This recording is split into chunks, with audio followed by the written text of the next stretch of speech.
Yes. So let me first provide the credentials. I think that's more than enough. It's always the quack. All right. Okay, but in full seriousness. Mhm. So my name is Silenced Hero. You can call me Silenced or Hero. I don't really care. Most of the content I tend to do focuses around the perks in Dead by Daylight. So the series that I am most known for, at least right now, is Why No One Uses, where I look at all the perks in the game, and any that have like a below 2% pick rate, with the exception of like one, which could be like 4% and below. Um, I cover them in that series. I talk about why people don't run them all too often compared to like meta staples or super popular options. I more so explore balance and player psychology. Like, a lot of times there are perks that are really good, and people just don't run them because there's something off about the perk when it comes to player mentality. Mhm. And yeah, I've been trying to explore other stuff in my channel too. My most recent video was re-examining the Unreal reworks. Bennett and Freddie helped with proofreading on just making sure I didn't miss any beats about the Unreal rework, and I would think it did well. I mean, I enjoyed it. It was nice to go through. I think it's something we don't have enough of in the community is going through like the history. Ardetha was doing it for a while, but like only for like uh some of the more well-known things and the stuff like people actually, Mm, yeah. And I feel like we need to do it because like I haven't seen anyone talk about like Doctor's history, which is a weird one. yeah.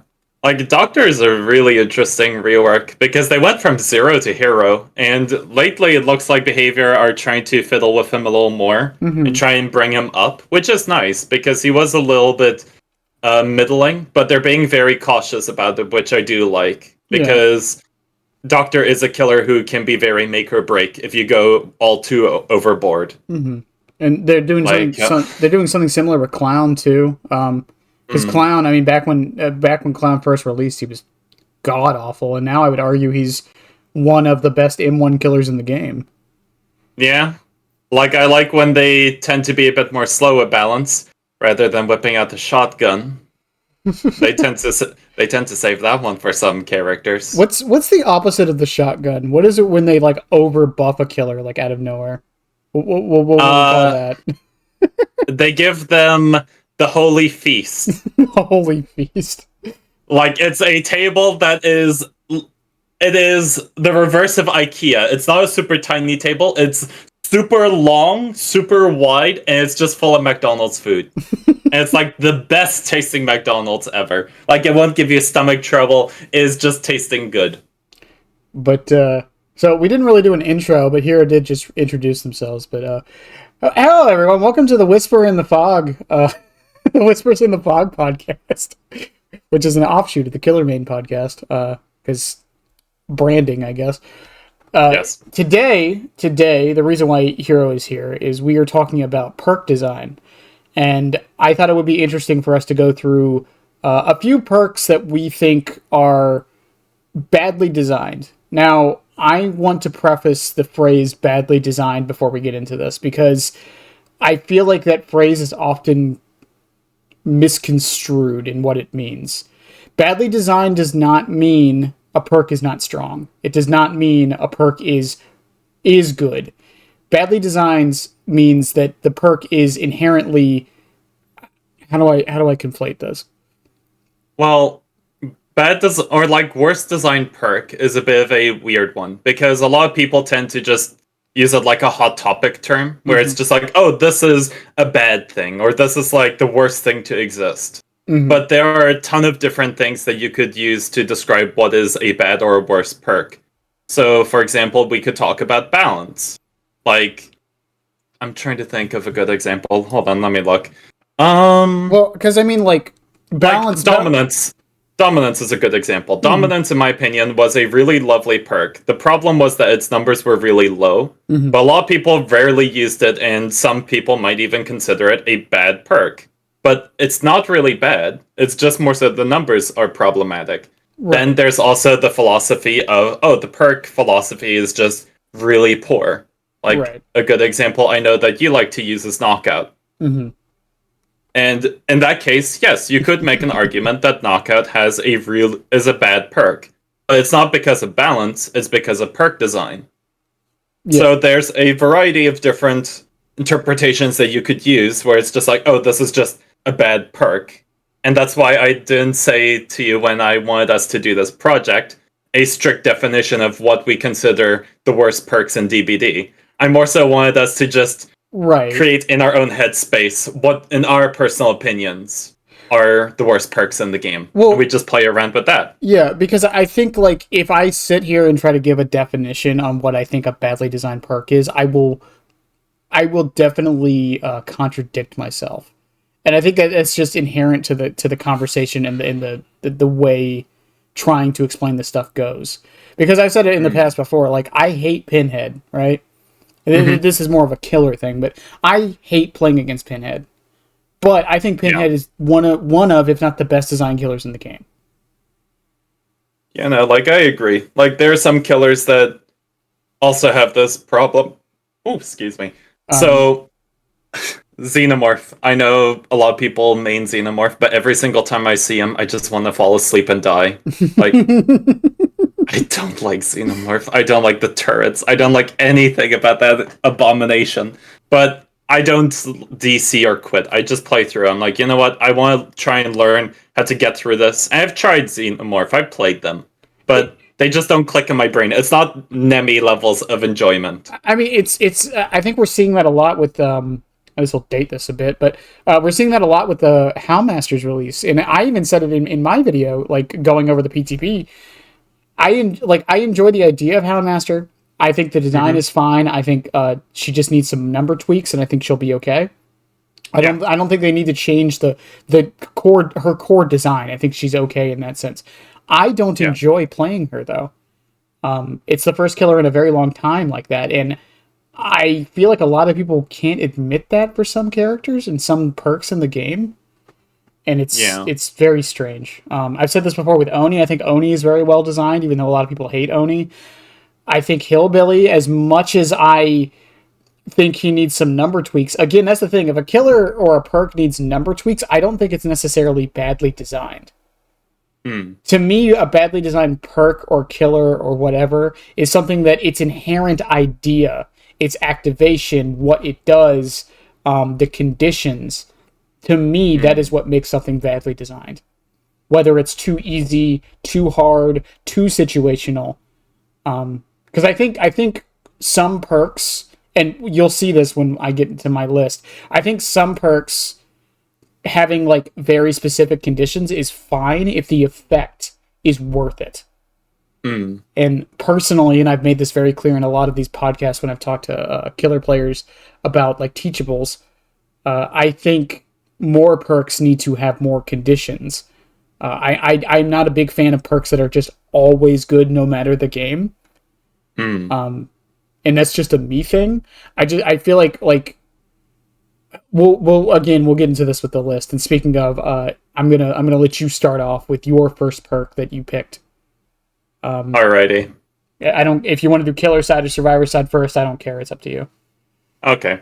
So before I get into that, I think I want to discuss my philosophy on what makes a bad perk in the game. Because I would say I share a similar sentiment to you. So the philosophy I always go when I make any of my Why No One Uses or the Bizarre Case series videos is, does the perk have a job and does it fulfill that job well? So a lot of the perks that I tend to cover, they tend to have jobs that they fulfill. The problem is more so they are either outclassed at the job, so they struggle a bit more, or there's something inherently wrong with the perk design that leads it into failing at trying to accomplish that job. So in my opinion, a perk that is like really, really bad is a perk that just does not have a function whatsoever. Like, if you design a perk and it comes into the game and players are just like, what is this meant for? I personally think it's already a failed execution, especially since we have so many other perks that streamline it and say, this is a gen perk, this is a healing perk, this is anti-tunnel, anti-camp, so on and so forth. Mhm. And then you get this random perk where it's just like, I'm trying to be anti-tunnel, but I'm also a chase perk, but also a healing perk. It's like, no, make a decision. Mhm. Or the other case is it does have a job, but it's such a minute thing that it fulfills that it's like, why?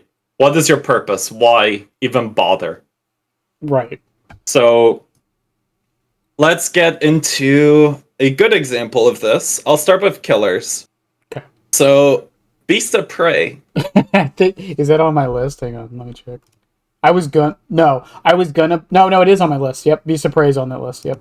Okay, so for those of you who do not know, Beast of Prey is one of the only 2 perks in the game that is affected by Bloodlust. The other one is Rapid Brutality, but we'll talk about that one in a second. So in the case of Beast of Prey, when you enter Bloodlust Tier 1, you become undetectable. And the effect is removed once Bloodlust ends. Mm-hmm. So, let's go over Rapid Brutality real quickly, because this is the only other perk in the game that affects Bloodlust. So Rapid Brutality just shuts Bloodlust off completely. Mm-hmm. It says, Bloodlust? Nah, get out of here. We're not interested. But in exchange, when you land a basic attack, you gain a 5% haste boost for 10 seconds. I like the design of Rapid Brutality, because it rewards people who don't need Bloodlust. And it says, well, you got the hit, we're going to help you recover a little bit faster by catching the player off guard. And we're not completely shutting off the idea of Bloodlust, it's more so we're just transitioning it into a part of your killer design that needs a bit more. Mm-hmm. So, in the case of Beast of Prey, this is where things get different. Because you need Bloodlust to activate first. So you need to chase the survivor for 15 whole seconds for Tier 1 Bloodlust to start. Then you gain Undetectable. It's like, okay, cool. How's this going to help me in a low tile loop? Where the survivor sees me. It does nothing there. Okay, what if I want to use it to catch another player off guard? Well, unless that survivor is near enough that you can start a chase with them, good luck, because Beast of Prey turns off immediately once that Bloodlust ends, which is in like 5 seconds, if I remember. And it only has one other effect, which is just like a blood point boost. And it's like, okay, sure. It's not even it's a boost. It doesn't even like up the cap. Like it's there. Yeah, it doesn't even up the cap. Yeah, it's there. it's like the flowers or reeds. It's just there. But like in general, in my opinion, Beast of Prey is a nice introduction into what a bad perk is. Because it affects Bloodlust, which, first of all, Bloodlust doesn't affect like half the roster. They don't need it. Like, granted, the other half do need it, because M1 Killer Life sucks. Especially on Eerie of Cringe. But... well, even then, like, Doctor, Clown... like, they don't even get Bloodlust most of the time. At least they shouldn't. Because there are so many killers that just shut off the ability to gain Bloodlust through using their powers. Yeah. And the reward that you get from Beast of Prey is so minimal. Like, you gain no reward whatsoever. It's just undetectable. But if the survivor is able to see you, it's not going to help you much. Well, even like, because I remember when Chucky came out, a lot of people asked me if Beast of Prey was good on him, and I was like, no. There's no reason to run it on him. Like, he doesn't need the Bloodlust, like, at all. So, like, that's not, like, for one, because you should be using your power. For two, like, he has undetectability on command. And for three, if you're chasing someone for that long as Chucky, you probably already lost. Exactly. That's the other problem with it. And this is the problem with Bloodlust in general. And this isn't me, because I know there's people who complain about Bloodlust for some reason. Also, I'm just saying, like, if you're getting hit with a killer using Bloodlust all the time, you're doing okay. That means you're good at the game. So I will say, I think Bloodlust as a mechanic is fine at Tier 1. It's only when it gets to Tier 2 and 3 that it begins to get a little bit kooky. So we have a perk that affects Bloodlust, which already for half the roster doesn't really pop up all too often. Mm-hmm. We have Undetectable, which some killers have Undetectable on demand. You don't need Beast of Prey on Skull Merchant or Ghostface or Pig. Like, these killers can just turn Undetectable on. There are other Undetectable-based perks. And in general, like, Beast of Prey just doesn't have anything. Even if you put on a lingering effect, there's no reason for you to want to leave a chase when you have Bloodlust. Because you want to go for that down. That's the reason you got Bloodlust in the first place. Mm-hmm. So you are gaining a boost to something that you were doing initially, but that boost is so minor, you might as well just run a different perk altogether. Well, on top of that, it's like, with a few exceptions, you don't want to get Bloodlust. That's the other thing, right? Like, don't get me wrong, there are some killers and tiles and maps where, yeah, you're going to have to rely on Bloodlust a bit, but for the most part, if you're getting to the point to where you're getting Bloodlust tier 1, like I said, you're already losing. Yeah. And it's not like it's not like Noed, right? Noed is a controversial perk that isn't on my list, by the way, but it's a controversial perk because it's a second chance perk for the killer to kind of bring back the end game, right? So you're getting a bit of a reward for losing, like some could argue that. But the reward is a good one. It's one you can actually use. The problem with Beast of Prey is the reward just isn't worth it. And the requirement to get it is so punishing because you can lose that reward from a single kick. Yeah. And like again, there's also just not too many killers that even like use that Undetectable in chase, if any, really. I suppose we can also bring up another unpopular Undetectable perk. This isn't on my list, I just want to mention this briefly, and it's Insidious. So, we already know about Insidious basement camping Bubba, but Insidious, in my opinion, has actually gotten a little bit better over time. I use Insidious all the time. Yeah, for Unknown specifically. I know there's a bunch of people who play Unknown who like to teleport and just... or like fake teleport and they just stand still. And people don't expect it. And there's also the Dragon's Grip combo, where you just run Insidious Dragon's Grip, stand near the gen, someone runs over and you jump scare them. Well, like, Insidious is a weak perk, but it's not like Beast of Prey. There is still some things you can do with it. There are some killers that it complements with. It's not even just like specific killers. See, that's the other thing with Insidious, because I run it on... a dumb killer I run it on is Nemesis. Oh, heck yeah. So what I do, I mean, because I'm known for chuck spots, and I to anyone who's watching this channel, I'll explain it, even though I probably shouldn't have to. A chuck spot is something you can do with Chucky because he has a third-person camera. You sit behind a corner, and you corner check and look at the survivor, and a lot of times they'll run into you and you can hit them. But what I'll do on a lot of killers, especially Nemesis, I do this on community nights all the time, I'll run Insidious, and I'll do the same thing, because I've done it so much with Chucky that I've gotten the timing down. I don't even need to see people. I can just wait around a corner and I know the timing in my head on when they're going to peek out. But what Insidious does is, even against good survivors, they're corner checking. But if they don't see you pop around the corner, like a lot of times they'll just think, oh, he left. And they'll come back around the corner. Like, Insidious has a use. It's a niche one, but it's a use, right? So what you're telling me is that you've unlocked your third eye.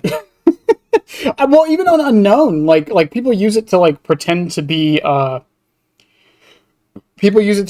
husks, but you can use it like on Midwich, like the double bathroom set, or the double, the bathroom, like the U.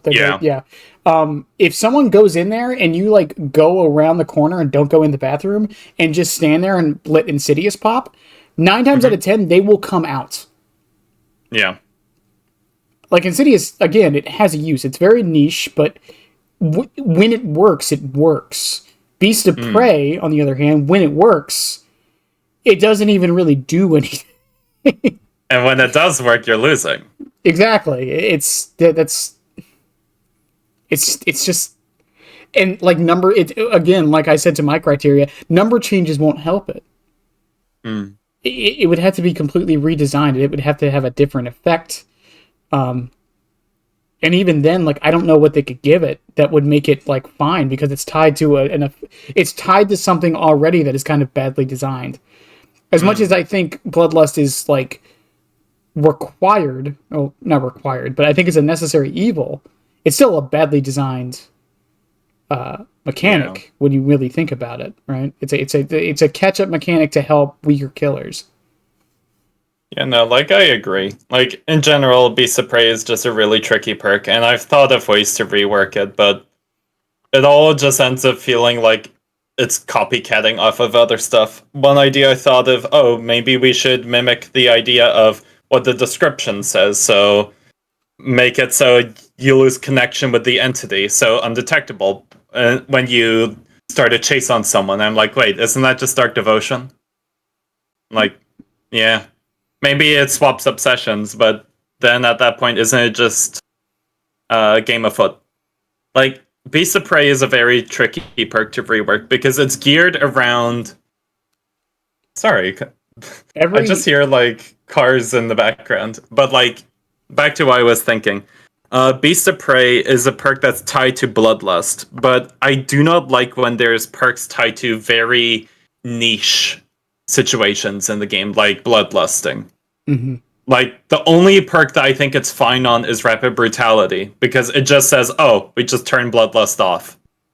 Yeah, that's a risk reward. Yeah, exactly. In the case of Beast of Prey, you are gaining an effect for losing, pretty much, and that effect is so minor, you might as well just run something else. Every idea I've had to change Beast of Prey always ends up being just like play with your food too. Yeah. Because my idea is like it would be a reward for switching chases. Mm-hmm. But because it's like, oh, Beast of Prey, like you're like guerrilla tacticking everybody. Like it would be a perk that kind of helps with the hit and run play style that's kind of not in the game that much anymore. Yeah. But it's Beast of Prey, like, and I'm curious how many other Huntress perks are on there because Huntress is notorious for having probably the worst teachables in the game, right next to Wraith. Yeah, no, like I've gotten a lot of comments from people saying, "Can you cover Huntress's perks next?" And I'm like, I want to, but what do you do? But speaking about Huntress's perks, this isn't on my list, but it is an honorable mention, and I will talk about Territorial Imperative. So, Territorial is a bad perk, but there's one thing that makes it a little bit more better now. And that is the increase in basement theme perks from Sable. So, specifically Strength and Shadows and the Invocation perks. Right. Because of those perks existing, Territorial now does technically have a purpose. It's more so now just a alert for you of saying, hey, someone is now running to the basement in case, like, Invocations ever become meta. So you're able to be aware of that. But even then, like... The thing is, though, I think Territorial, like, again, it has its niche, and I think there's a couple... Well, one of them's technically not a number change, but there's a couple number changes or tweaks they could do to it without fully changing the perk. I think that could make it okay. Yeah. Like, it wouldn't be the greatest perk, and it would still be cheesy, but it still does have a use. The biggest thing, just give it a sound notification, like alert. I think there is a sound notification. It's just super quiet. Give it a more prominent sound notification, and just get rid of the timer, and just make it so when they're in the basement, you just get aura reading. Would that be that powerful? Clearly, it would be too powerful. Would it though? Like, I know you're kind of being sarcastic, but like I've heard some people say that would be, but would it though? Like the basement is supposed to be a dangerous thing, and the killer, like, if they're bringing that perk, it's like they're clearly using it for that one specific situation to happen. Like, I think it'd be fine. Yeah, like, I completely agree with you. Like, the basement is supposed to be like the heart of the entity. It's supposed to be the killer's favorite spot where it wants to place everybody. But more so, over time, it's just become a new Survivor playground with the introduction of new basement-themed perks with Strength and Shadows and territorial. The Invocations with weaving spiders and treacherous crows. Yeah. I think my first killer one is gonna throw some people off. Alrighty. All Care to right. share with the class? Deadlock. Ooh, I was expecting a Deadlock to be here. I think Deadlock is one of the worst designed perks in the game. Explain yourself. Deadlock is free not gen slowdown, but it's free gen blocking for nothing. There's no condition. It just activates, and it's guaranteed value every single match, no matter what. Now, okay, I'm sure someone will come in and tell me, oh, well, what if they 99 all the gens? All right, show me a game where that actually happens. That isn't in like a competitive game. Show me a game where that's actually happening to you consistently. And that's why like Deadlock was on the nerf list a few patches ago, and people were like surprised, and I was actually like elated, or not elated. I was like excited. I was like, yes, they finally did it, because I think the nerf was fine, but like I said, my biggest issue with Deadlock is just it's never bad.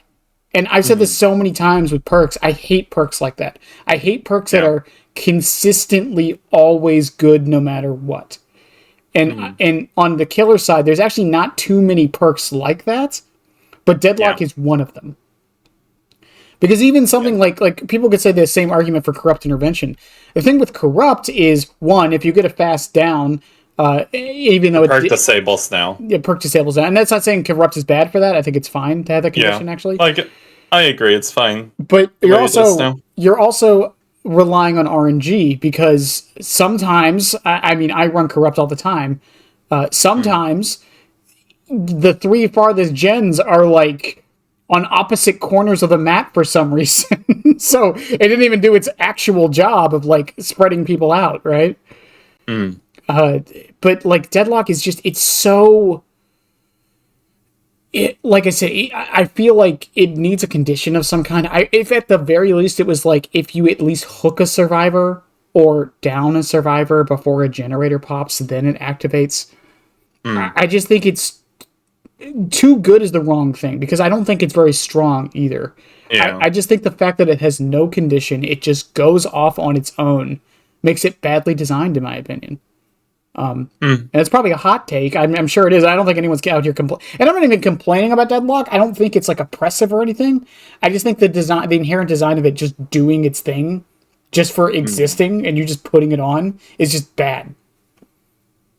I will say, I do agree with some of the points you raise. I'm personally a big fan of Deadlock, mostly because it's a unique form of not so much gen regression and more so gen locking. Right. I tend to have a very negative tolerance for like gen regression based perks in the game, because we have been getting more and more and more over the years, and has resulted in a lot of slowdown metas where it's just like, oh, pain res pop, maybe a ruin in there because it got buffed. But like the combination of gen regression has such a point that whenever I see something like Deadlock, which isn't focused on regression, but instead more locking, I tend to prefer that a bit more, because to me that feels a bit more unique. And I will admit, Deadlock before its nerf was really potent with its effect. I think with the nerf now, it's in a much more finer spot. Like, I don't think it's a perk that should be good. I think it's more so an option that should exist, especially... I know Deadlock tends to be very popular with trap killers, because similar to Corrupt Intervention, it gives them information on which generator to watch out for, so they could set up there. But also it gives them a little bit of extra time to help set up their web if it was disrupted, like in the case of Hag and Trapper, because those are the only two trap killers in the game now. Well, the thing is, because like, Dead Man Switch activates on hook. Grim Embrace activates on hook. Corrupt Intervention, again, it's only at the beginning of the game. You're at the mercy of RNG, and if you down somebody, it's already gone. So it has it doesn't have a condition to activate, but it has a condition to deactivate. Yeah. Deadlock just happens. Yeah, like I will admit, I think Deadlock just activating for free is a little bit cheap, but I think what keeps it a little bit more mellow is the fact it's not like forever locked or like for super extended periods. 25 seconds is luckily a short enough time that it's both decently good but not oppressively annoying. Right. It's in that sweet spot. And I think that if they ever want to stretch that out more, they would need to add a condition to Deadlock in some way. But for now, the way that the perk is, in my opinion, I think it's mostly tolerant. Like, it at least has a function for trap killers and a bit more slower killers, outside of just being like the base gen regression of the 4-gen slowdown. And it's that one little spicy flavor that you're just like, I'm a little bit daring today. Dare I play a 3-gen regression and 1-gen lock? And again, it's like I said, like the way I criteria or in my mind how like badly designed what it actually means to me. Yeah, it doesn't necessarily mean good or bad because I don't think Deadlock is a bad perk. I just don't like perks that just work and perks that are always like there is never a game where if you're playing killer, Deadlock is a bad choice. Yeah.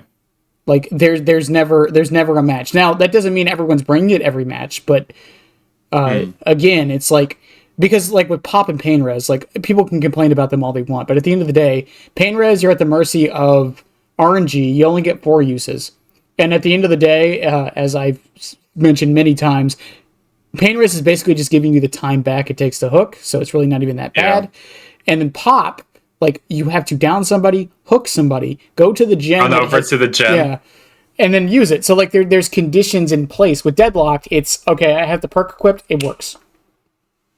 And I will say, when Deadlock is meta, there have been certain players that have found ways to get around those issues. For example, one popular thing I see is that one person gets a gen super high up, and then they just leave it to be the Deadlock target. So they work on other generators with the teammates, and they pop all the other important gens, and they just leave that 199 until the last one.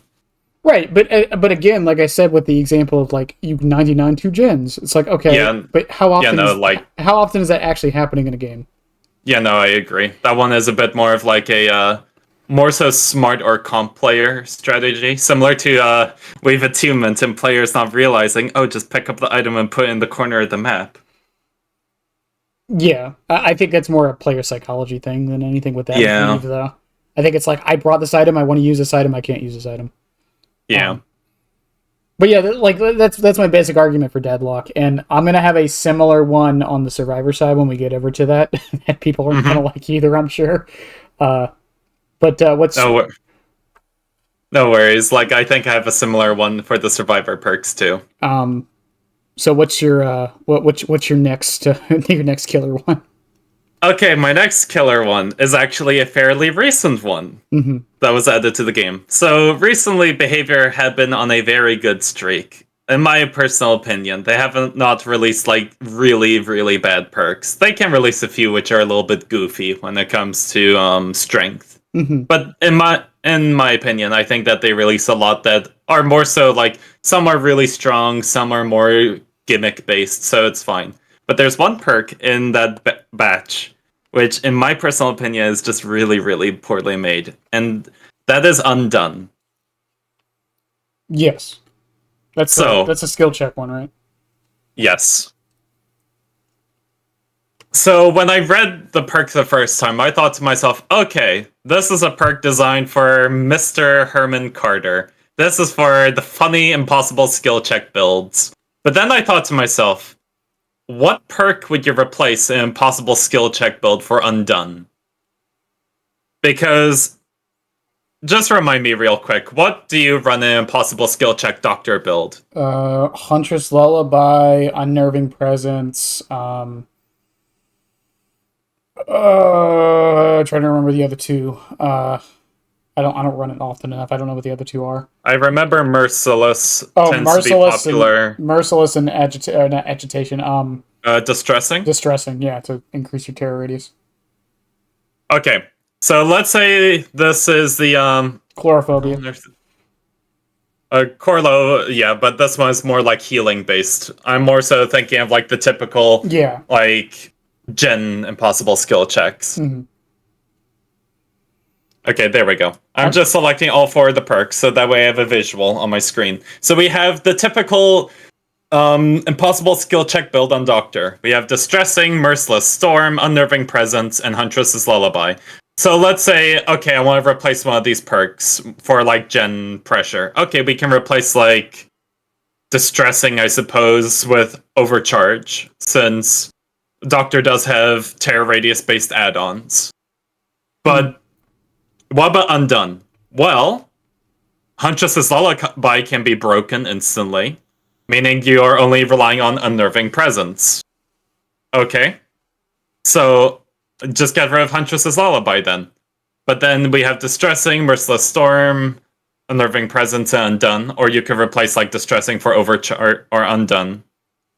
Undone, Overcharge. My brain is not working. Send help. The impossible skill checks are tormenting me. Okay. So, we replace Huntress's Lullaby. Well, now the build begins to get weaker, because you need the delayed sound effect and the missing skill check sound in order to make the impossible skill check a little more difficult. Alright, then let's keep it. Let's replace Unnerving Presence. Well, now the skill checks are easier to land, because they're larger. So now Undone begins to fail a little bit more. Okay, let's get rid of Merciless Storm. No, I need that for my gen delay, because Merciless Storm blocks generators. Okay, let's get rid of Overcharge then. No, I need Overcharge for the gen regression, because this is the catch. Overcharge gives you... Hold on, let me find Overcharge to make sure I remember 85 the to numbers. 150 or 60, I think. Let's see. 85% of normal to 130% over 30 seconds. You gain an impossible skill, or not impossible, but like a really difficult skill check, and it reduces the generator even further by 4%. And you can activate this on a gen multiple times.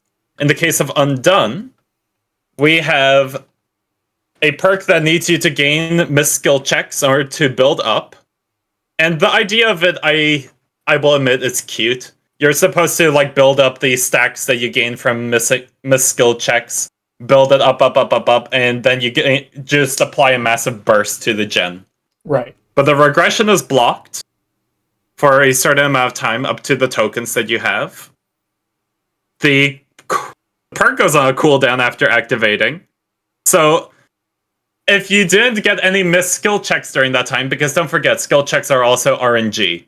Mm-hmm. So you have to deal with the RNG of skill checks. You have to deal with the fact that some survivors have played against impossible skill check and are quick enough to the draw to land them. You have to deal with the fact that Huntress's Lullaby could be detonated, so that's one perk off the table. And the kit is, or like the build is so bloated already with options, the Undone ends up feeling a bit more of a gimmick, where it's like, I want to run Undone, but all the other perks that are available in the list is too good. Like, I need them. Well, I think the other problem with it is, and I'm sure we'll get to this with Pop just does its job better. Yeah.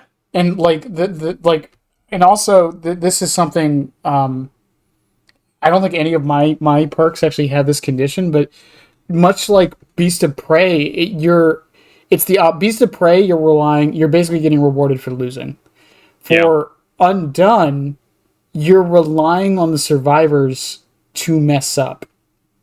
And that's the other problem. And unless you build fully around it, and even then, like, it's not impossible.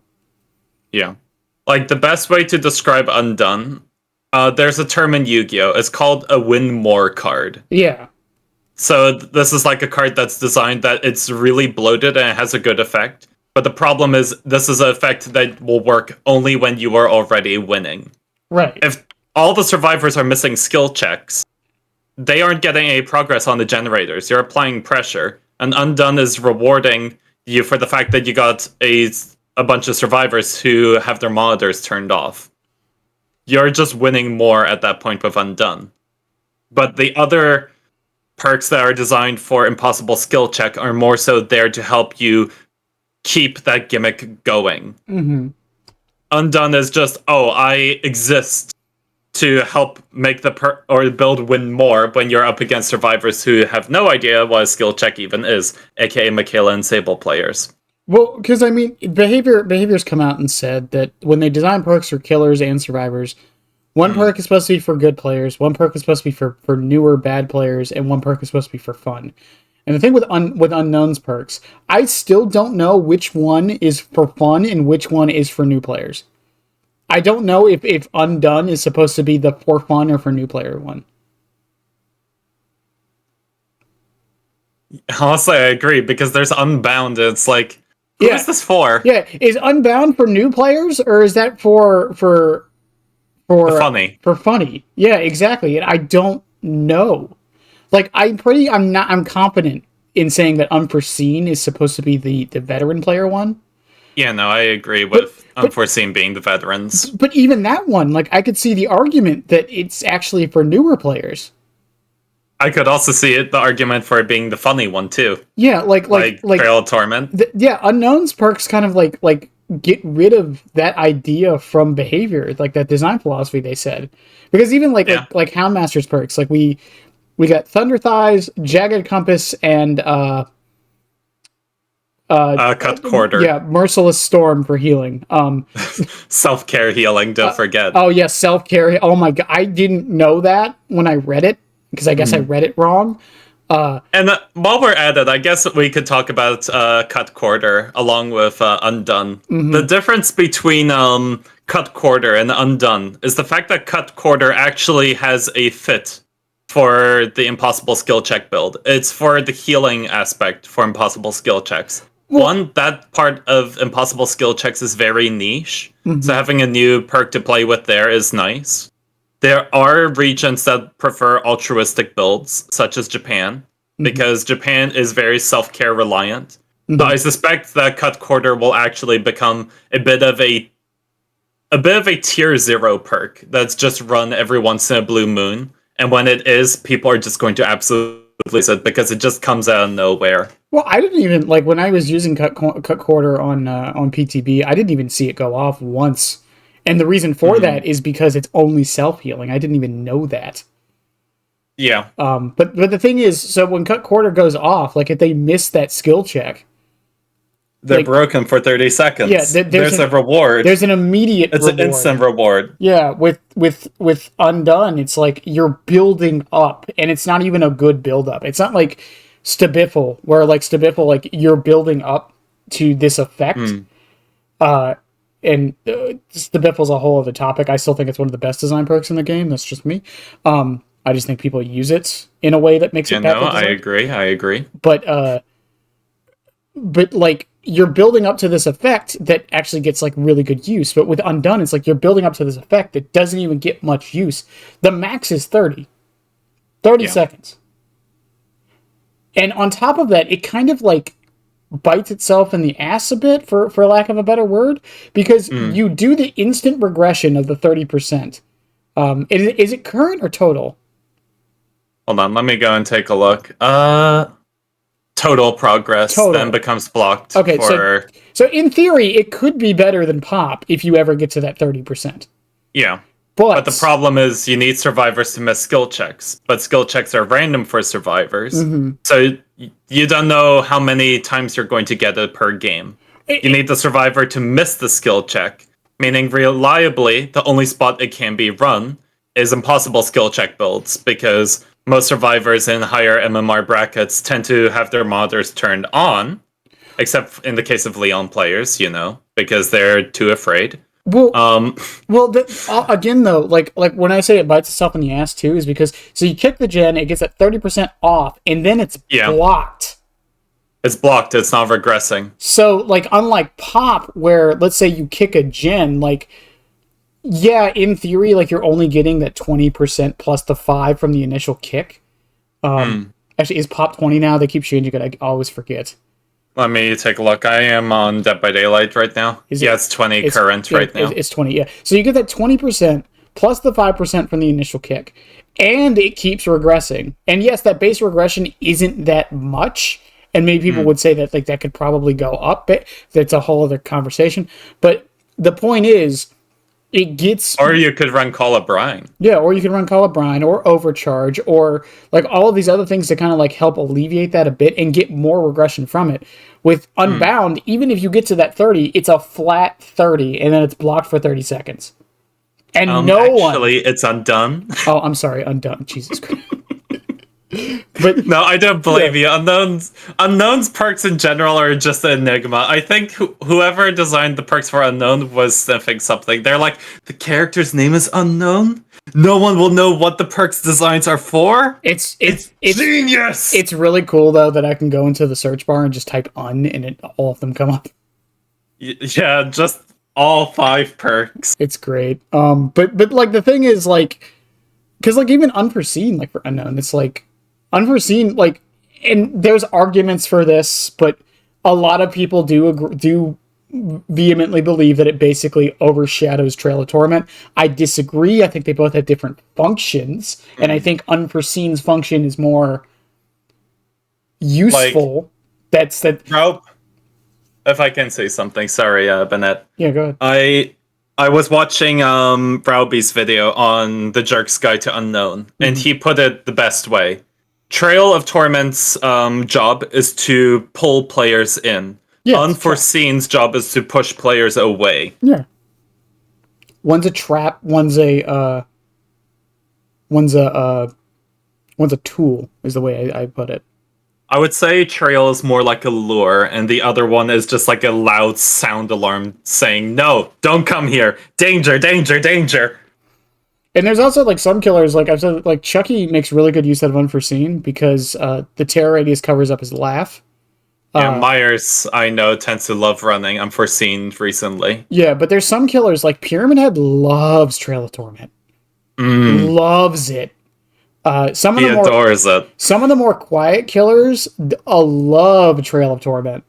I love running Trail on Skull Merchant. It's great. Pinhead I don't have to plop a drone. I can play her like Behavior wants her to be, a basic M1 killer with no power. And like some killers that have side objectives, like Onryo. I mean, Onryo doesn't really care about Undetectable too much, but same with Pig. But even then, like, because in Pinhead, like, these are killers that all have side objectives. So Trail having the potential to last much longer than Unforeseen is very good on those killers in particular. There's also the fact that Trail also combines with the Insidious Dragon's Grip build, too. And, like... even more use. Going back to Undone, like I said, it's just a matter of you're relying on the opponent to mess up, and even if they do mess up, you're not getting a very good effect out of it. Yeah. Like, it's a win more perk that needs you to build around it to win more. Exactly. And the effect isn't even that good as a win more. It's not like, oh, they miss 5 skill checks and they die or something. Behavior, don't add that, please. I suppose while we're talking about new perks, I can talk about another honorable mention. I was going to put this on my list like long ago, and that was Hoarder. Hoarder? So, yes, I like making fun of Hoarder. I think it's a bad perk in the game because it does absolutely nothing. Because... let me just read out what Hoarder does real quick.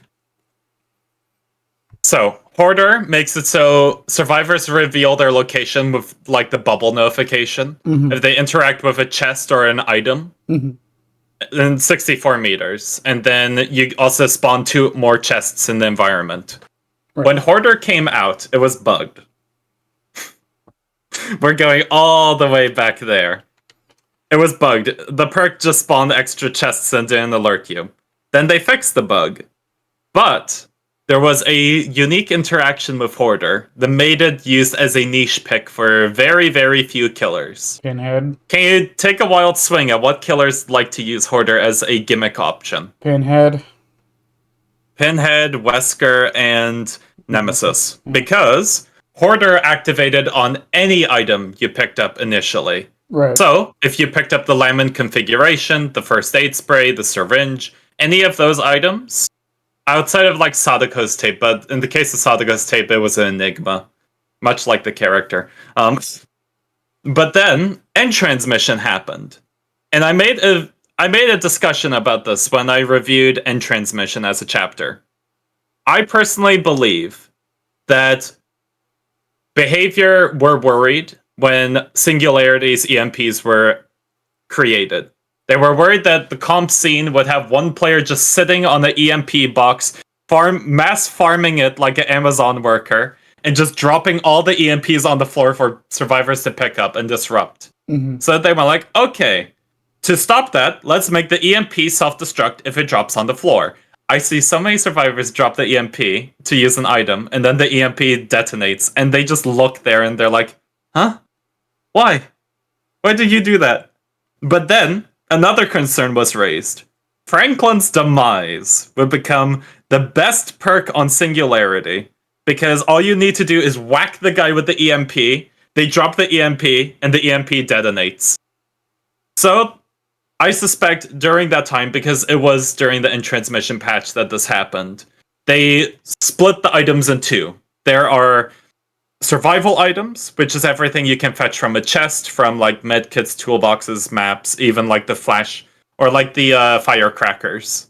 And then limited items, which you can tell by the safety strip that's on the border. So the lemon configuration, the Onryo tape, flashbangs, all of that stuff was marked as limited. And they said, okay, Franklin's demise only works on survival items, not limited items. But this affected Hoarder at the same time, meaning that people who played Pinhead, who used Hoarder, went like, Hoarder's not doing anything. Because it no longer works. Because Hoarder only now worked on survival items. So it's like, great. This perk that had a niche got deleted because of a chapter. And to be fair, I understand. Like, I understand the logic behind it. I just found it kind of funny that the bad perk became even worse. Until Dracula came out. And we got the greatest perk combination to bless the planet. Hoarder and Human Greed. By far my most favorite perk combination because it's the dumbest perk combo in the game. And I run it every single chance I get as like a meme build. Because survivors have shiny coins. Killers do not. So, to combo with Human Greed's Aura Read, you pair it with Hoarder. Because not only do you gain 2 extra chests that spawn on the map with Hoarder, but you also gain a notification if a survivor opens a chest. Meaning the Human Greed Hoarder combo gains more information, and you get to stop survivors who attempt to disrupt the Human Greed combo. I just found it so funny, because I'm like, wow, this bad perk went from really, really bad to being still bad, but at least it has its niche now. Plus, with the adjustments with like pirate builds with buffed plunderers, reduced time to open chests, and specialist in the game. Chests have become a bit more of a sought after object. That's what I was going to say. I think Hoarder is one of those perks that its idea and design is actually fine. I just think it's one of those things that, especially now that we've been getting more chest perks and they're buffing chests and all of this stuff, it's one that like only works when the game around it is good for it, if that makes any sense. Yes, like I completely agree with you. Hoarder back then, in my opinion, would have been one of the worst perks in the game. Since chests were such a niche object in the match that no one dared fiddle with. But now there's so many perks in the game that affect chests. There's so many adjustments to make chests more sought after. Hoarder now ends up having a niche that it actually is able to fulfill. And that's why I place it an honorable mention, because it's not a bad perk now. Back then, it would have been a really, really bad perk. But it has aged a lot better over time with the Human Greed combo, and with the fact that so many changes have come to chests that it just now becomes an option on the table. Right. Alrighty, let's hear your second killer option, which is terrible. So I have two, and one of them I'm not even going to talk about that much because I've made a whole video on this. And I talk about it all the time on how it's badly designed. And we talked about it earlier, and everyone knows my thoughts on this perk. First one is Knockout.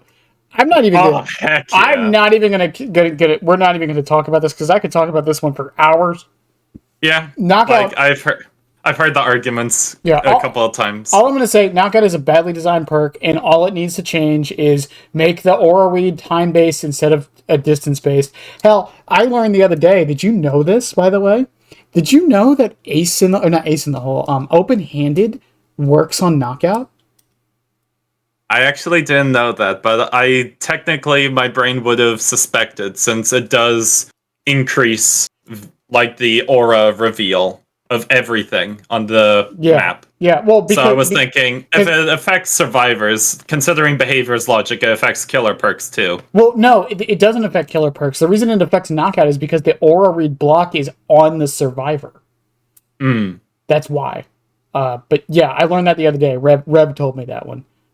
Fantastic. But the actual one that I want to talk about is Alien Instinct. Ooh, Which is... I saw a video on this one. Alien Instinct is... This is probably the only... Is this the only... Well, I guess Beast of Prey, because we talked about that. But Alien Instinct is just... It's badly designed, and it's bad. That's the worst thing about it. Not only is it badly designed in its effect, it is just bad. It is power crept. It is feature... It's not even feature crept. There's you played Rainbow Six, right? You played it before. I've played it a little bit. I don't have many friends to play it with, and I suck at the game, so there's a thing in Rainbow Six that people often... Because you know what power creep and feature creep is, right? Yes. So in Rainbow Six, there was a joke in that game that Rainbow Six had reverse power creep and feature creep. And what people meant by that was that the older characters were so good at what they did, anytime they released a new character that did anything similar, it didn't matter. Because the old ones just did the job better. The devs were so good at designing the original cast that they future-proofed the game. A good example would be Jaeger and Wamai. Yes. I know a lot of people have endlessly talked about Jaeger during his era of, what was it, like 3 or 4 years of meta?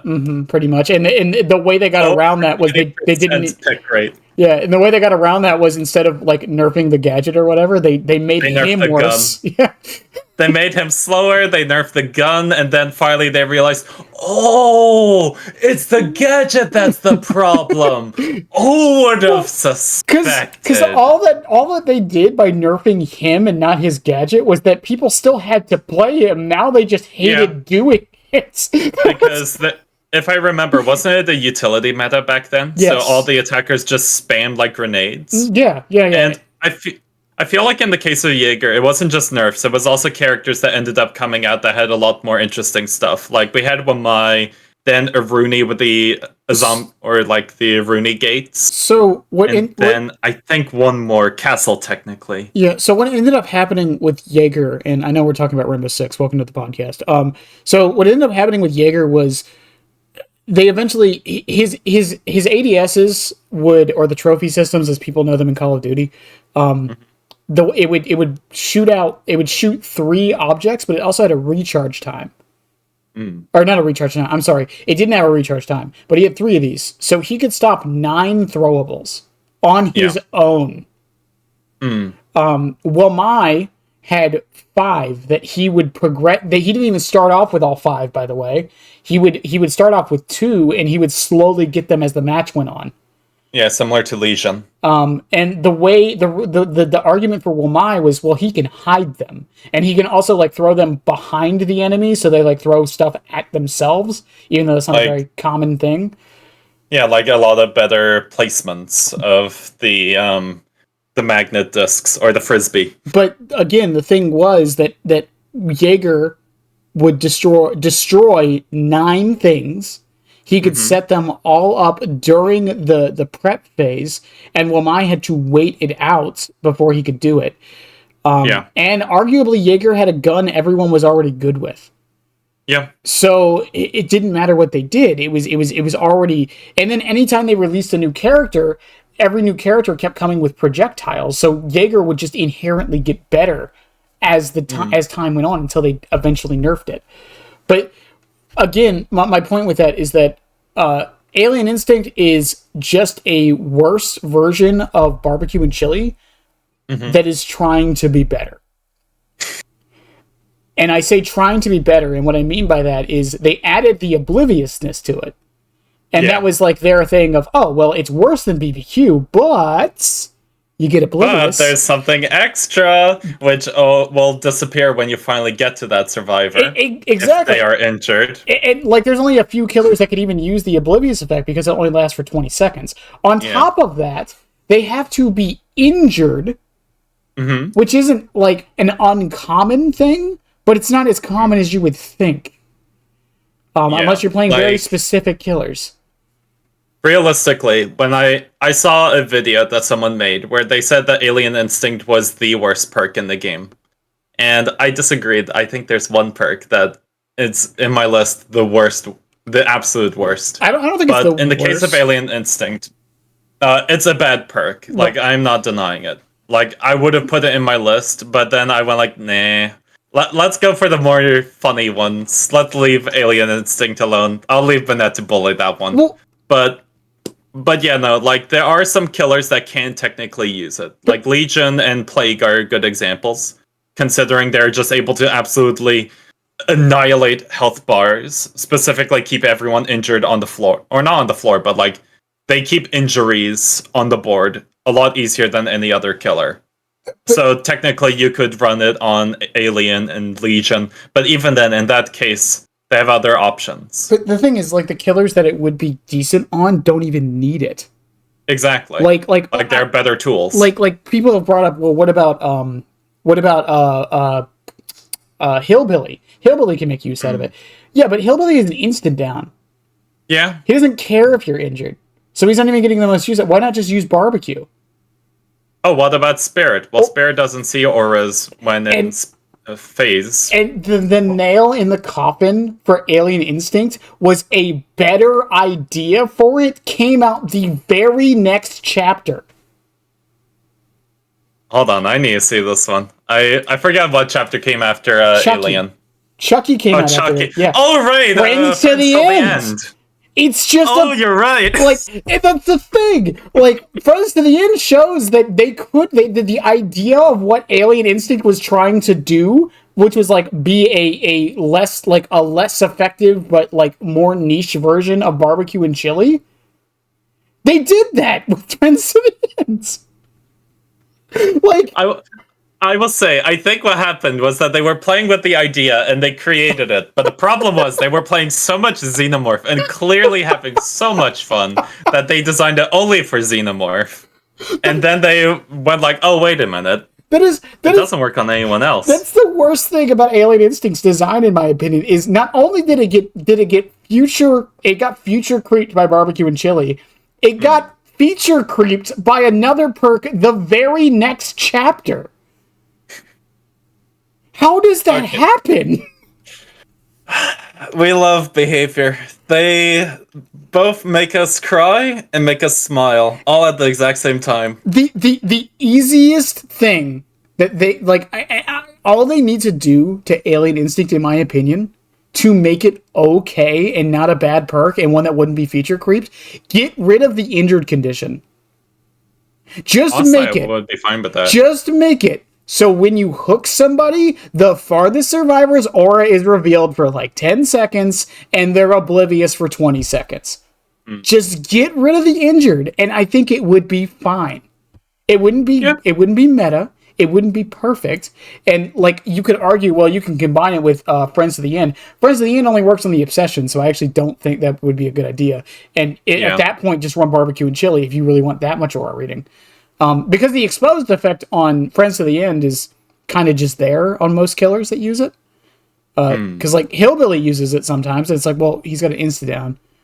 Yeah, he's got insta-down. He's just using it for the info. Like, Dredge uses it very well, and that's the other thing. Like, Dredge uses Friends to the End. He doesn't use Alien Instinct.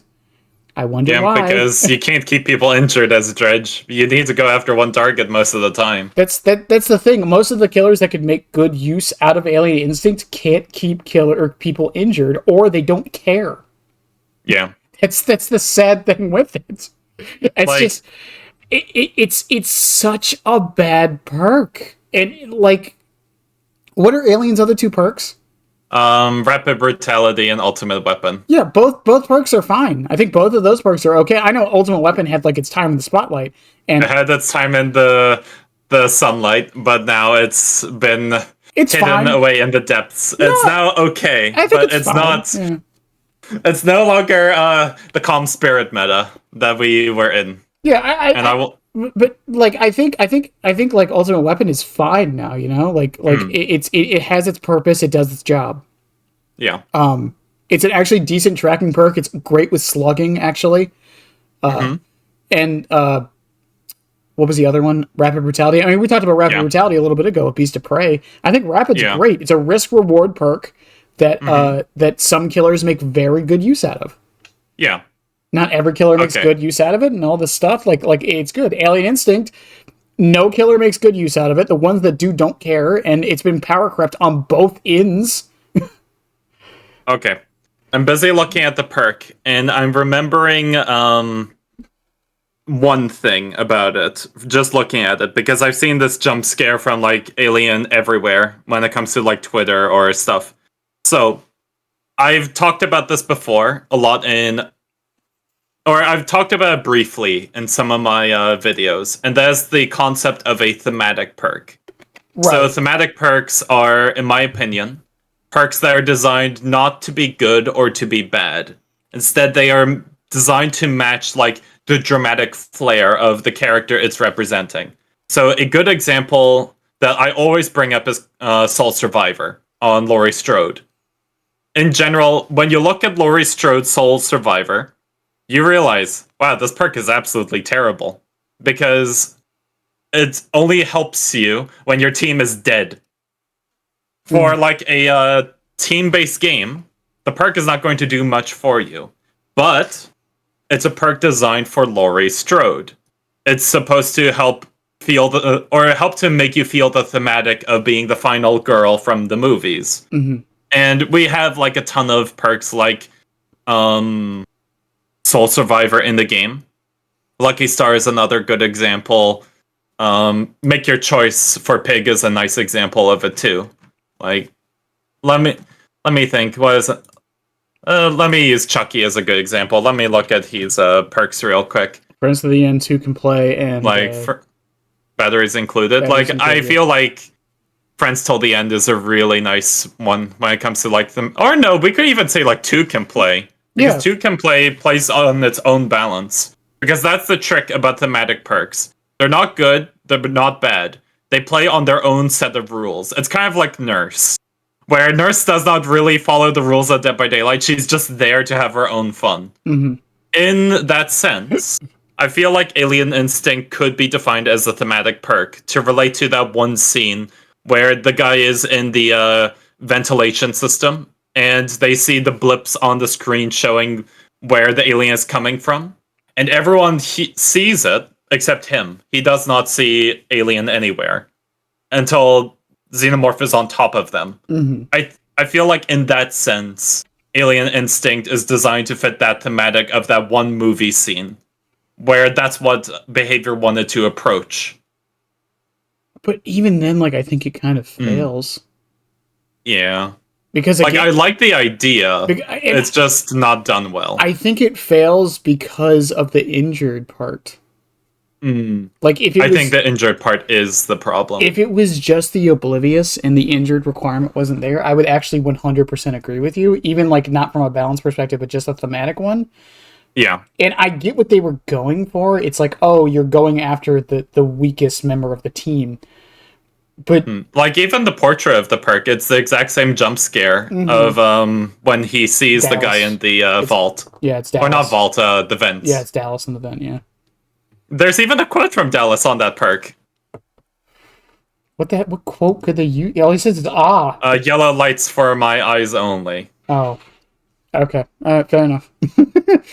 But, like, I can see it being a thematic perk. The problem is more so they decided to just throw in balance of like, oh, we can't have a healthy survivor be revealed. Quick, make it an injured one. Like, that's the thing. It's like the problem with Unknown's like punctured eyeball add-on. Yeah. It's like the add-on wouldn't be too bad if it didn't have 3 conditions to it. Mm. You know what I mean? Like that's the problem I have with Alien Instinct is that it's 2 conditions. And something I didn't even mention was it's also the farthest survivor. So even if everyone is injured and you're using it on Plague or Legion, you don't really want to go for the farthest person. Yeah. Like if they made it, I feel like they didn't want to make it the closest because then it would just promote like tunneling. Mm-hmm. But, or not tunneling, but more so like I don't even know. Like maybe just like mass slugging, where it's like, okay, I've hooked this guy. I now see this guy is literally right next to the hook. I can slug them and then go for other people. Or I could just do it all over again. Someone especially in the case of like Nurse. Someone in chat mentioned Shattered Hope and 2 can play. Here's the thing with Shattered Hope, and I'm probably going to get some hate for this. While I do think Shattered Hope should just be base kit, personally, and the perk should just give you aura reading when it happens, Shattered Hope still has a function. The problem... Shattered Hope is a what's the word I'm looking for? It's a deterrent perk. It exists in case boons become a problem. That is its one purpose.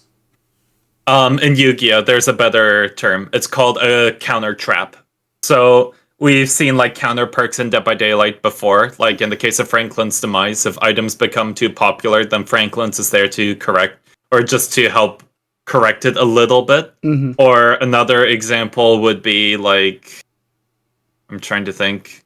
Lightborn. Lightborn is a great example of a counter perk. Mm-hmm. Like you see 4-man flashlights and you are a new player. Well, you can now just run Lightborn. Now flashlights do nothing.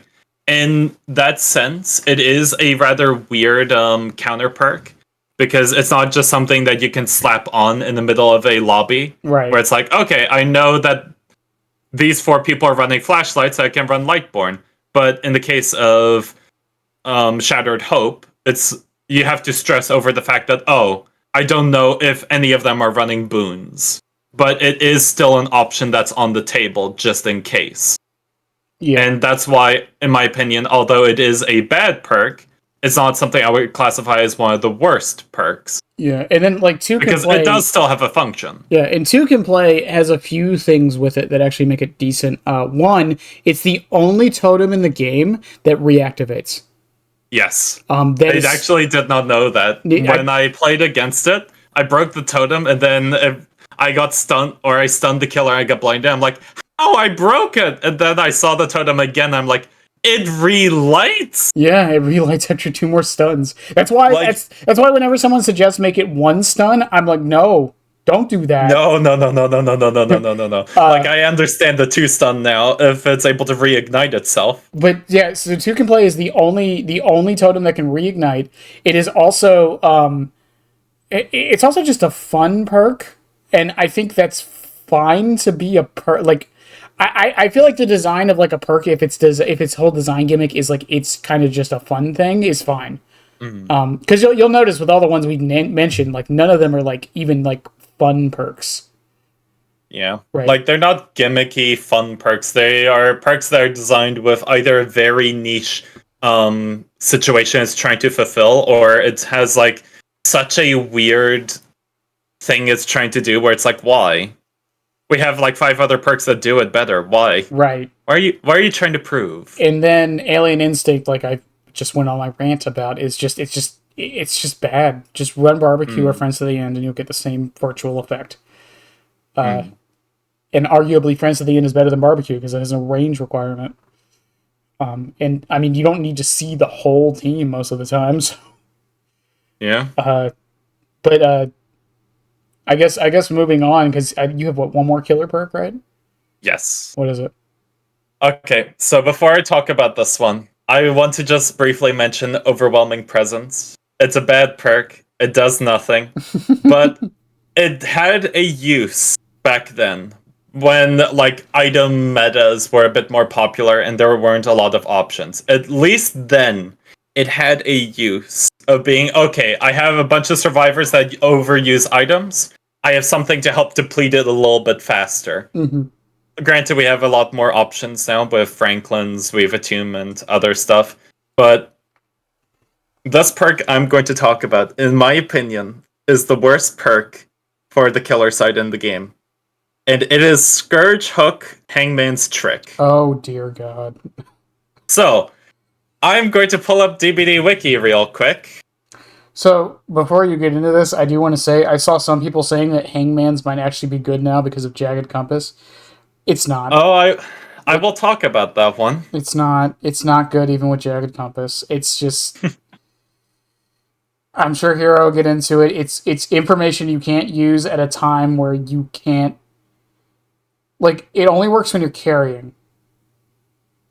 So, like, you're not realistically using that information very well. On top of that, it only works on Scourge hooks, which are RNG, which are RNG based. The only situation where it's quote good is when the survivor is going to sabotage a hook in front of you, a Scourge hook in front of you.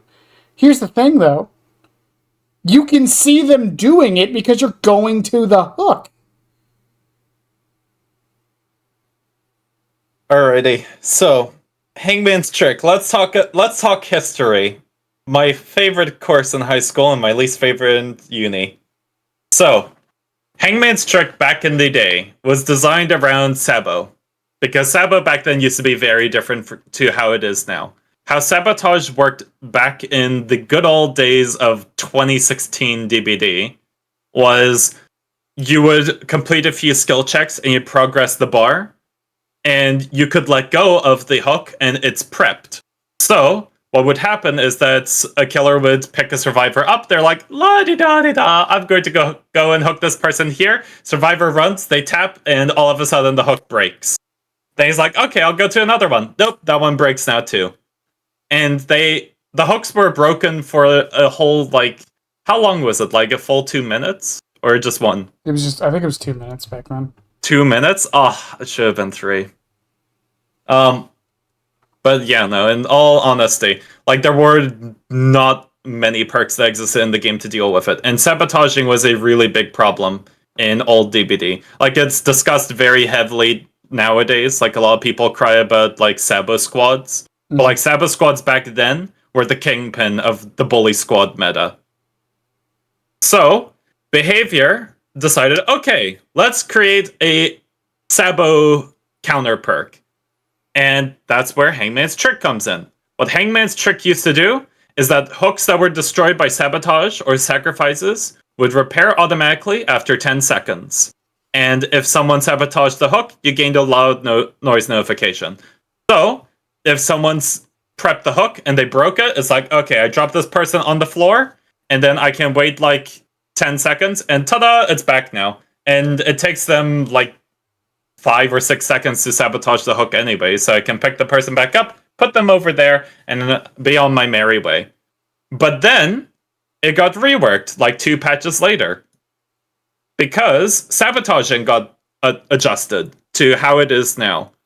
So instead of you prepping the hook, and then just insta-tapping the hook to be broken for 2 minutes, they reworked the sabotage, so now you had to be more skillful with it. You need to sabotage the hook a little, or in the one go. It's not just I prep the hook and then I just break it instantly. Mm-hmm. You have to stay on that thing for a whole like 2 or something seconds to break that hook. And during that time, the killer could just whack them. So because of this new update to sabotage, Behavior went like, it would make Hangman's Trick really annoying for Sabo squads.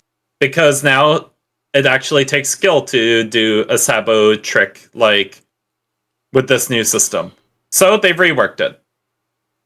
So, or no, it's not afterwards, sorry. So, it was on patch 3.6.0 they did that. The patch before, which was 2 patches after its release, they affected Trapper's bear traps too. Because, yeah, bear traps on Trapper could be sabotaged for some reason. Anyways, 3.6.0, this is the one I'm talking about. So they reworked Hangman's Trick. It no longer affects sabotage, or it doesn't affect like hook respawn speeds. Now, when carrying a survivor, you see the aura of any survivors within any hook that is 6 meters of it. So it's like, okay, the perk that was designed to counter sabotaging has become a aura reading perk. Huh? And the aura read is 6 meters. That is very tiny. Yeah. And you have to understand, like, hook spawns can be really far. And for, like, survivors, they can make that range even further because of petrified oaks. And now it's just like, well, why do I want to run this? Because this doesn't help me with countering Sabo. Because I'm carrying the guy to the hook. I see the hook being sabotaged. The other hooks are 20 feet away from me. That's the only one I could go to. So I have to drop the guy now. Well, on top of that, And- like I said, like the aura read, like even in the old version when it was every hook, it didn't matter because again, the hook you're concerned about, where the aura read would matter, is the one you're looking at. Yeah. So who There's cares? nothing you can do. It's not even the aura doesn't even linger. Yeah, it doesn't linger. It's just once you hook that guy or you drop the person, the aura is done. It's done all its hard work. Oh, and again, so much hard work for a 6 meter aura read. And again, it's during a situation where you don't like. What are you going to realistically do with that aura, right? You're carrying somebody. Yeah, Why do you and like, care? okay, in the case of Hangman's Trick, this was like old Hangman's Trick. You could make the excuse of, oh, maybe there's some maps where hooks are cluttered enough that you could turn the map into like a Skull Merchant radar on drugs. Mm-hmm. So it's like, okay, at least there's that. Then they reworked Hangman's Trick again. But this time, they turned it into Scourge Hook Hangman's Trick. And when they said they were going to do that, I'm like, oh my goodness, this is sick. Because now it's going to do something cool. And what it does now is the exact same thing, but it only affects Scourge Hooks. But the range is doubled to 12 meters. And on the release patch for Hangman's Trick, it didn't spawn in Scourge Hooks. Of course not. So, if you ran Hangman's Trick alone, you didn't have any Scourge Hooks on the map. Hear me out for an insane change for Hangman's Trick. Before we discuss that, I just want to mention something else. In the case of Hangman's Trick with the Scourge Hook, then like one patch after they realized, oh, whoopsie daisy, we made a mistake there. And they added the multiple hook spawn with Scourge Hooks. Even after they changed it to affect Scourge Hooks, it has a larger range, which is nice, but like, it's not going to help you much. The big problem is that this is the only Scourge Hook in the game that does not have an effect when you hook the survivor. Right. Every other Scourge Hook has some sort of effect that occurs. Even Jagged Compass has the effect of revealing the gem with the most progress when you hook on a Scourge Hook. Hangman's Trick does not have any effect. It's a passive effect that activates when you pick a survivor up, and it just uses the Scourge Hooks as an aura read.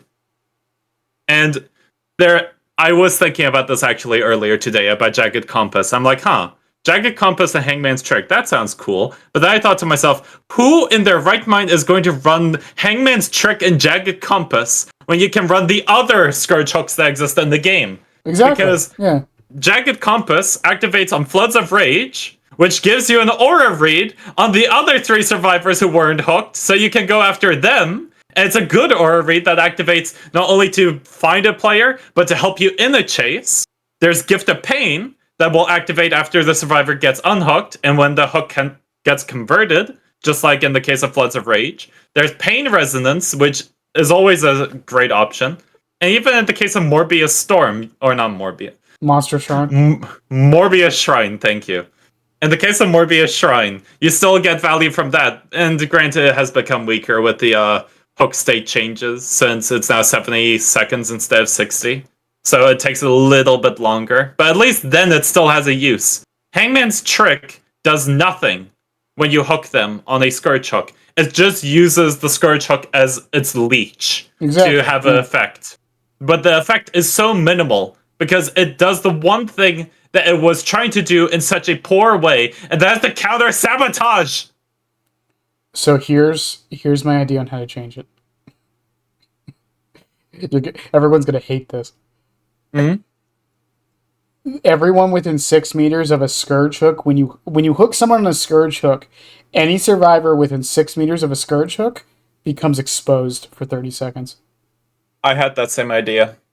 Like in my pig video, I said any survivor who touches a sabotage or tries to sabotage a hook, they become exposed for like 20 seconds. Yeah, that would be. And the thing is, It would be the best way to make sabotaging a risk reward for the survivor and would give you a solid form of counterplay because it's not just a cheap form of counterplay where it's like, oh, they just die. well, the thing is, because like my idea for making it so it activates on within a range of all scourge hooks means that Starstruck wouldn't just be a better version of it.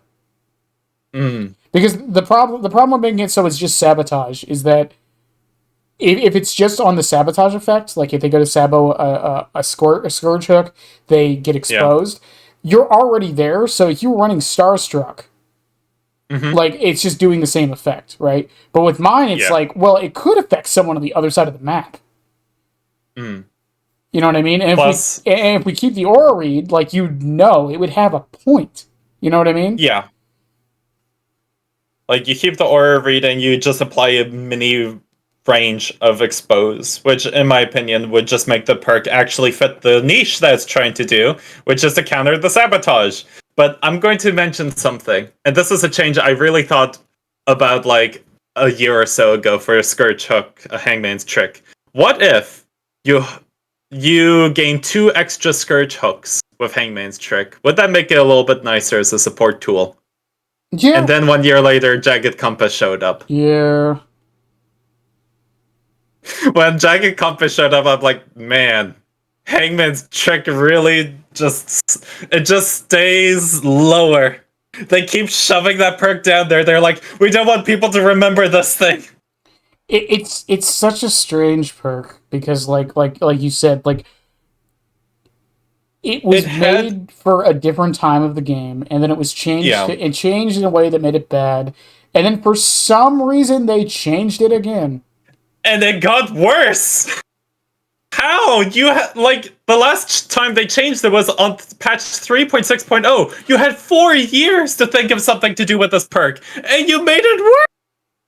And the best part is they forgot to put the Scourge Hook part in there, so when the perk came out, people are just like, where's the Scourge Hooks? I'm running Hangman's Scourge Hook Hangman's Trick, and I am getting no Scourge Hooks. It's like the No Maidens meme. No Scourge Hooks? Like, I don't... And again, like, I don't even think that exposed idea from either of us, like, even fixes it, like I said, because... Like, it would at least give it something. Yeah, because, again, Starstruck exists, but, like, it would have a niche of some kind, so, like, I could see it being okay for that. And I don't think it would be too oppressive. Even with Jagged Compass existing, like, I don't think it would be too oppressive. Yeah. Like, I think it would be perfectly fine. And the reason why I consider Scourge Hook Hangman's Trick the worst perk is that, sure, Undone is bad, Beast of Prey is done, the other honorable mentions I've talked about for the killer side are bad. But at least with them, they at least have something that they can do. Hangman's Trick's got nothing. Like, we talk about these perks and we say they need a little extra spice. Hangman's Trick needs a spice. It's water. Like, again, it's just standing there like a blank piece of paper. It's just like, please, behavior. Please give me something. Again, the behavior's like, no. Like, again, like some perks can be just bad, but still well designed. I think a good example is like Head On and Repressed Alliance. Like, these perks have a purpose. These perks do their job. They're still decently designed. They just need kind of number tweaks or like other changes to them. Like, I mean, Head On, like the obvious change everyone brings up, just make it so the locker turns yellow and it would be fine, you know? Repressed Alliance, many people have suggested it, like, you should be able to deactivate it when you want. These aren't like fundamental changes to the perks, right? Yeah. But Hangman's Trick is not only bad, it's also badly designed. Yeah. Like, it doesn't even have a niche. like, you could make the excuse all the way back then when sabotage was as unfair as it was then. But now it's just like, well, the niche is dead. The thing that was designed to be for a niche counter is dead. And it's replaced with an aura read on specific hooks now. Have fun! So, I guess we'll move on to the survivor perks. Oh wait, no. Didn't you have one more perk for you? No. We both said Beast of Prey. Oh, right! Yeah. But both of us had Beast of Prey, which I think proves it.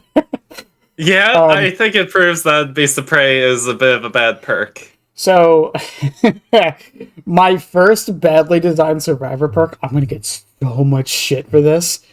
Oh, I am anticipating it. Or I'm waiting for the response. Sprint Burst.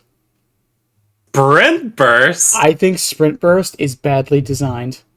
The scandal! All the mech players are going to go after you now. Well, remember, in my criteria, if a perk always gets used, no matter what, there is never a game where Sprint Burst is bad. There is almost no situation where Sprint Burst activating is bad. It might not be as fortuitous, like, oh, Sprint Burst just activated like I didn't want it to, and I barely like did anything with it, but you still got extra distance, you still got to the gen faster, you got to the pallet faster, you got your teammates to heal them faster. It's always good. There is no condition other than the exhaustion, but even then, like, oh, you use it to get to a gen faster, where you're going to be on the gen for a little bit, so you get the exhaustion back anyways. There is thought to it, you know, you can 99 your sprint burst, but even then, like, there's no telegraphing, there's no activation condition. Again, this is my problem with sprint burst. I don't think it's, obviously, it's fine. I don't think it needs to be changed at all. But again, when we're talking like badly designed, I still think Sprint Burst is badly designed. Okay. Like, I could see the argument that you're making. It's similar to your discussion about Deadlock. Yeah, exactly. Like, I don't think Deadlock is like an oppressive perk or anything like that. Sprint Burst, you could argue, is, but that's not why I'm putting it here. I'm putting it here because I think the fact that it has virtually no situation where it is a bad perk is my issue with it, for what it does. Not only is it never a bad perk, it's always good. And that's my problem with it. Okay. Because even something... Like, go on. Like, I can't think of any real arguments that I could make. Like, in that sense, I would say that Sprint Burst is a bit of a byproduct of its time. Where it was released during a time when Behavior had no idea what they were doing. More so than now. But in the case of Exhaustion, it wasn't even a status effect. It was a cooldown, if I remember, for Sprint Burst. Yeah, and even so you could just be running, and then all of a sudden you just gain even more move speed boosting. Even then, like Prove Thyself is another one that I don't think is actually badly designed. I just think it needs number tweaks. But the thing with Prove Thyself is it if you're in solo queue and none of your team comes to help you on a gen, well, it doesn't get into use, so it's not always useful. Yeah.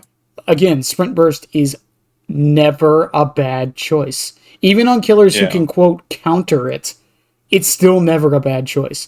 Because even if you waste an extra 2 seconds, that can mean the world in this game. Because like killers like Hillbilly, Chucky, Clown, well, kind of Clown, not really, but Blight, these killers that kind of don't care about Sprint Burst, I mean, you're still wasting their time, just not that much.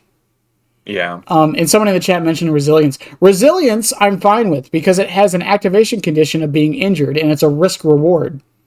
Now, some could argue being injured isn't a risk enough, but, I mean, you're insta-downable by every killer in the game, so... I would have argued back then Iron Will would have been with that perk too, considering that it's just, I turn my audio off even though I'm injured. But now it has the exhaustion requirement too. Yeah. And that was the big problem with Iron Will. The fact you could pair it up with like a Light or a Sprint Burst and just Houdini out of there. Yeah. And the killer wouldn't know. But that's probably the most controversial one I have on here.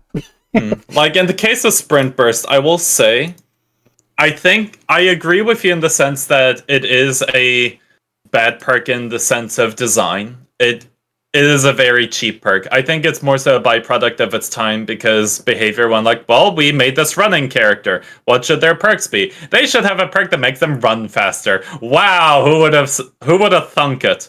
But like in the case of Sprint Burst, what keeps it down from just being overused or like super popular is the fact that behavior have actually made a lot more interesting and dynamic exhaustion perks in the game. There's a lot more exhaustion like based killer perks that help to just hold down the sprint burst a little bit better. Like I think it's more so just over time sprint burst went from like one of the most atrocious perks to becoming a bit more mellow. It's not so much it's bad now, it's just a bit more bland since there's so much more variety. Right. But I mean, like if you want your basic like instant value, Sprint Burst is your name. But if you want something more funky, fresh, you could always go for Dramaturgy. After all, who doesn't love a 10-second expose? 12. Or is it 12? 12. 12? Yeah. Sorry, I run Vigil. I don't know numbers. I love Dramaturgy. I run it all the time. That's why I know it's 12. It's the only exhaustion perk I run outside of Lithe. But again, that's my thing with it. It's the same. It's my same reasoning for Deadlock. It's not that I think they're bad perks or that I think they need to be changed, but from a design perspective, they're just bad in my opinion because of the lack of them ever being a bad choice. And I've said this so many times with my ideas for how perks should be designed, and I think it was White Light in a Destiny 2 video where they basically said things shouldn't be buffed or nerfed like in and out of meta. They should be buffed and nerfed into conversation. And what that means is that things should be in a spot where it's like, should I bring this or should I bring that? And the thing with Sprint Burst and Deadlocked, there is almost never a situation where it is a bad idea to bring them. Unless you're bringing something that's, quote, better, but even then, all of those other ones have activation conditions. So, like, you could bring Sprint Burst versus Lithe. Lithe is more controllable. It has an activation condition, and in general, you're using it in the chase. Yeah. So Sprint Burst has a bit more versatility in the sense that you can use it to get from objective to objective, use it before the chase even starts, or you could even just use like Vigil and fixate it. But I do agree with you. Lithe ends up feeling a lot more popular, mostly because there's the activation. Exactly. Sprint Burst becomes a bit more of a messy discussion topic because the activation is you hold shift and run. Exactly. And once again, like even if you're someone who doesn't like enjoy Sprint Burst for that reason, or like, oh, it goes off when I don't want it to go off and things like that. But the thing is, like I said, it's always good. Like, if I had to describe Sprint Burst, it's the prototype of Overcome. Yeah, for sure. Even though Overcome has its own issues. Yeah. That's what makes Overcome beautiful. Yeah, Overcome is badly designed in a different way, and it's not even the perk's fault. It's not even the perk's fault. It's just outside factors. It's everything around it. It's just the fact that like, oh, you're running Overcome. Well, here's a hillbilly. Like, okay, cool. I guess I don't have a perk this game. Here, have a Huntress with an exhaustion add-on. Yep, have a Huntress with an exhaustion add-on, or go against a Bubba, or go against a Ghostface, or like there's all of these like exposed killers just because of their mere existence. Overcome will never be good. I'll do you one better. A Myers with Tombstone. I'm sure you're going to fetch so much value from Overcome that game. Even on like let's say you're going against a Chucky, right? Well, he can just double tap you. He can catch up to you in like 3 seconds anyways. Who cares? Mm-hmm. Like Overcome, and then you're playing against a Plague. Well, Overcome doesn't do anything. You're permanently injured. Have fun. If you want Overcome to work, well, don't get fully infected. And also, cleanse every single time you do get infected. You're playing against a Legion? I don't see the problem. You're playing against a Legion? Who cares? He's going to injure you and run away. I'll give you the solution to that one. You press the escape button.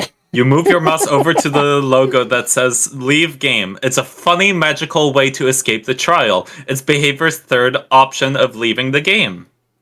Like, it's just... And I didn't mention overcome in here because I think it's well designed. It's not Like, it's good enough. Yeah, again, overcome's problems aren't even its fault. It doesn't matter how much they buff it. Yeah. And I don't think it needs to be changed because, again, it fits a niche. It's just, there's so many other factors that make it bad. Yeah. Like, alrighty. Like, and then you're going back a bit to Sprint Burst, like, I said this before, like, genetic limits got changed, right?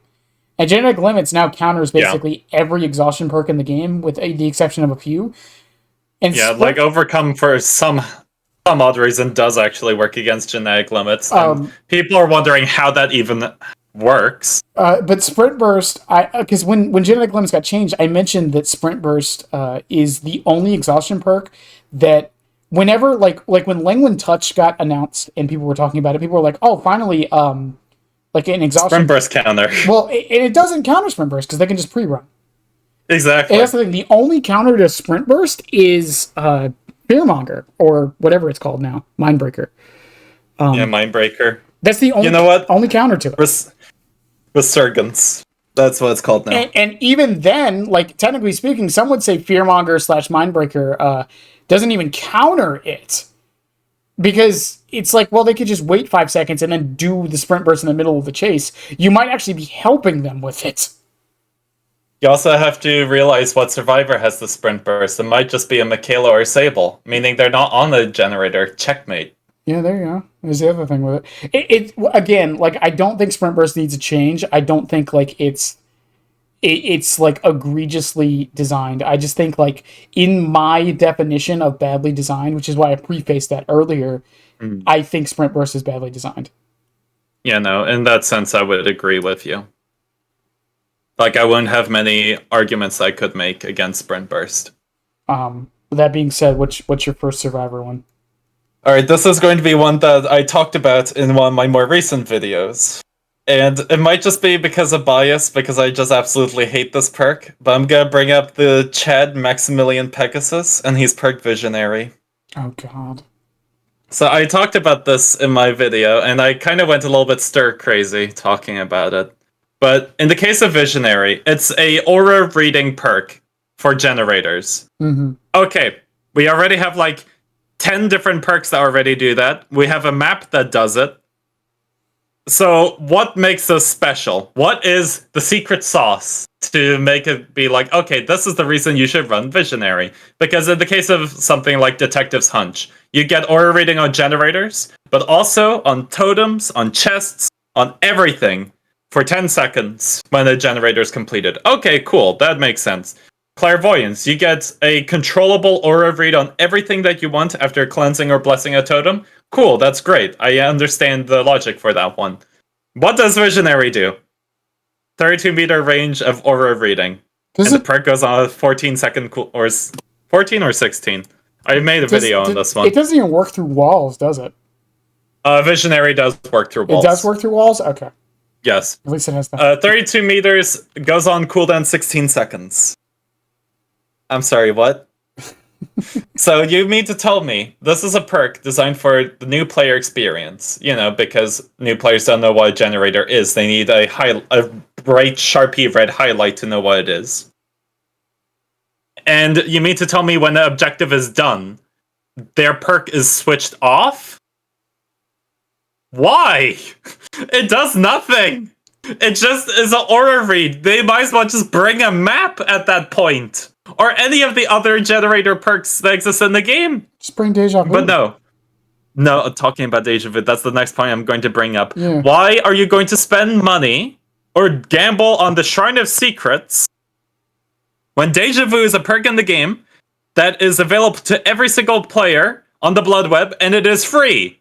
You don't have to spend like $6 or $7 buying the chapter. You get Deja Vu for free, which is a permanent effect, which is a gen repair speed boost on the 3 closest generators. Meaning that when you get into higher levels of play and you see that the 3 gen meta appears, because, you know, some people are or sadists and like to do that, you have an option to disrupt it. Visionary goes on cooldown when you complete an objective. It gives you an aura read, and that's it. There's nothing else to it. And you're spending money. You're spending money on a chapter for a perk that you already have for free that does its job but better. And even if Deja Vu had like its 2-minute timer like it did before its changes, Deja Vu would be infinitely used more than Visionary, purely because of its repair boosting speed. And the fact it's free. Like, I don't understand the point. Like, if it gave some kind of buff, like maybe you got like haste towards the gen or something.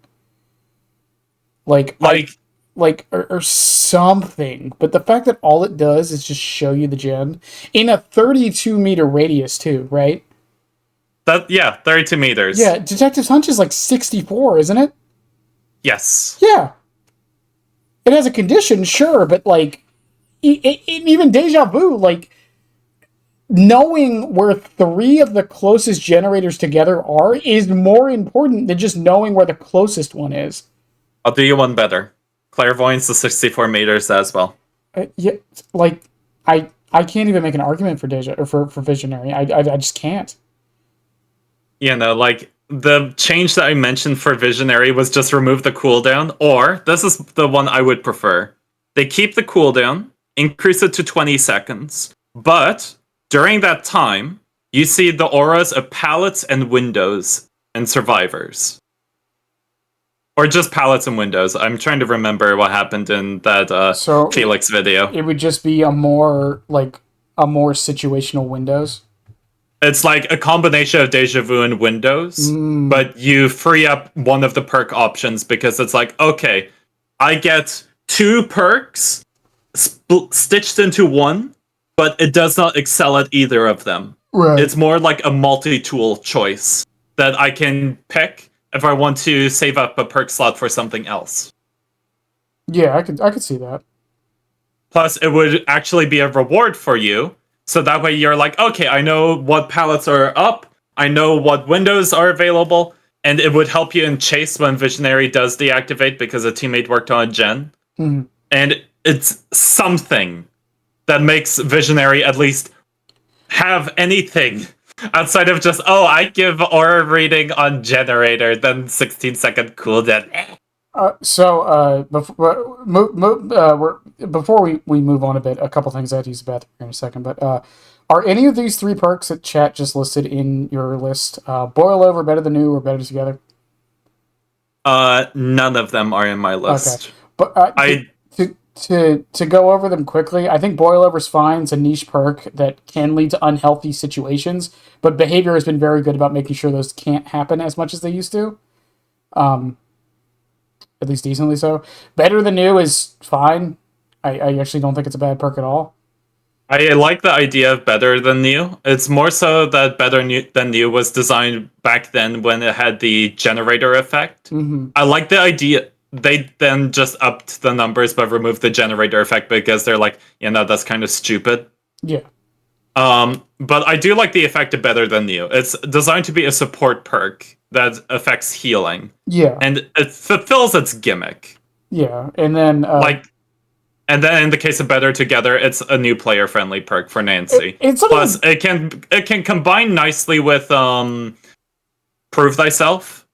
And it gives you a good amount of information when the player does get downed. You know where your teammates are, the teammates know the generator you're working on. Just one more thing, I want to look.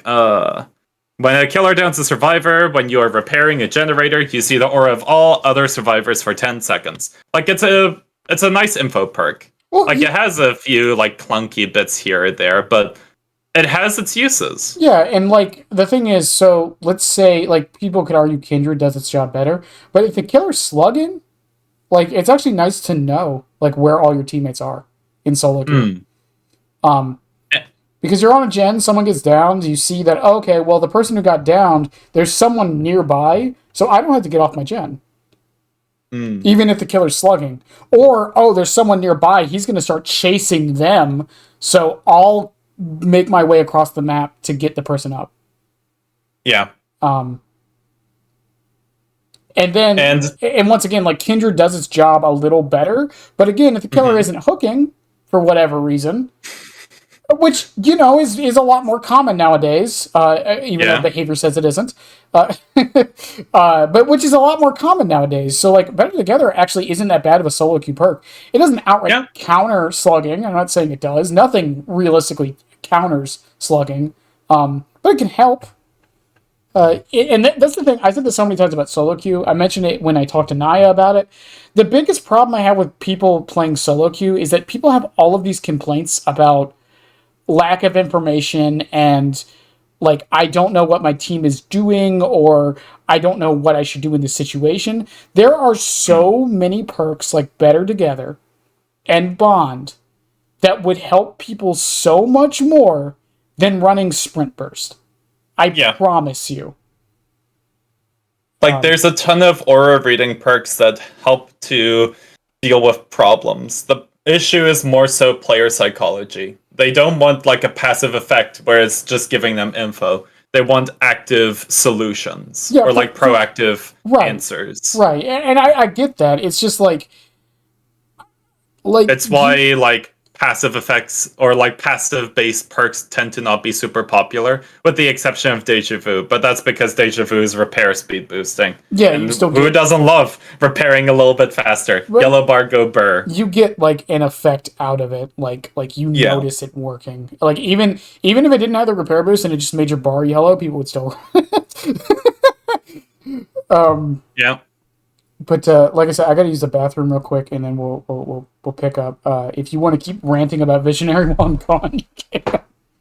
Oh, actually, I need to go and get some water too. Okay. So, All right, chat. We'll be right back after a quick intermission. I never do these because I'm usually prepped, but it is the middle of the day. I'll be back. it's the middle of the day and we have way too much to talk about.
Okay, and while we wait for Hero to get back, I'm gonna play an ad because I never do that.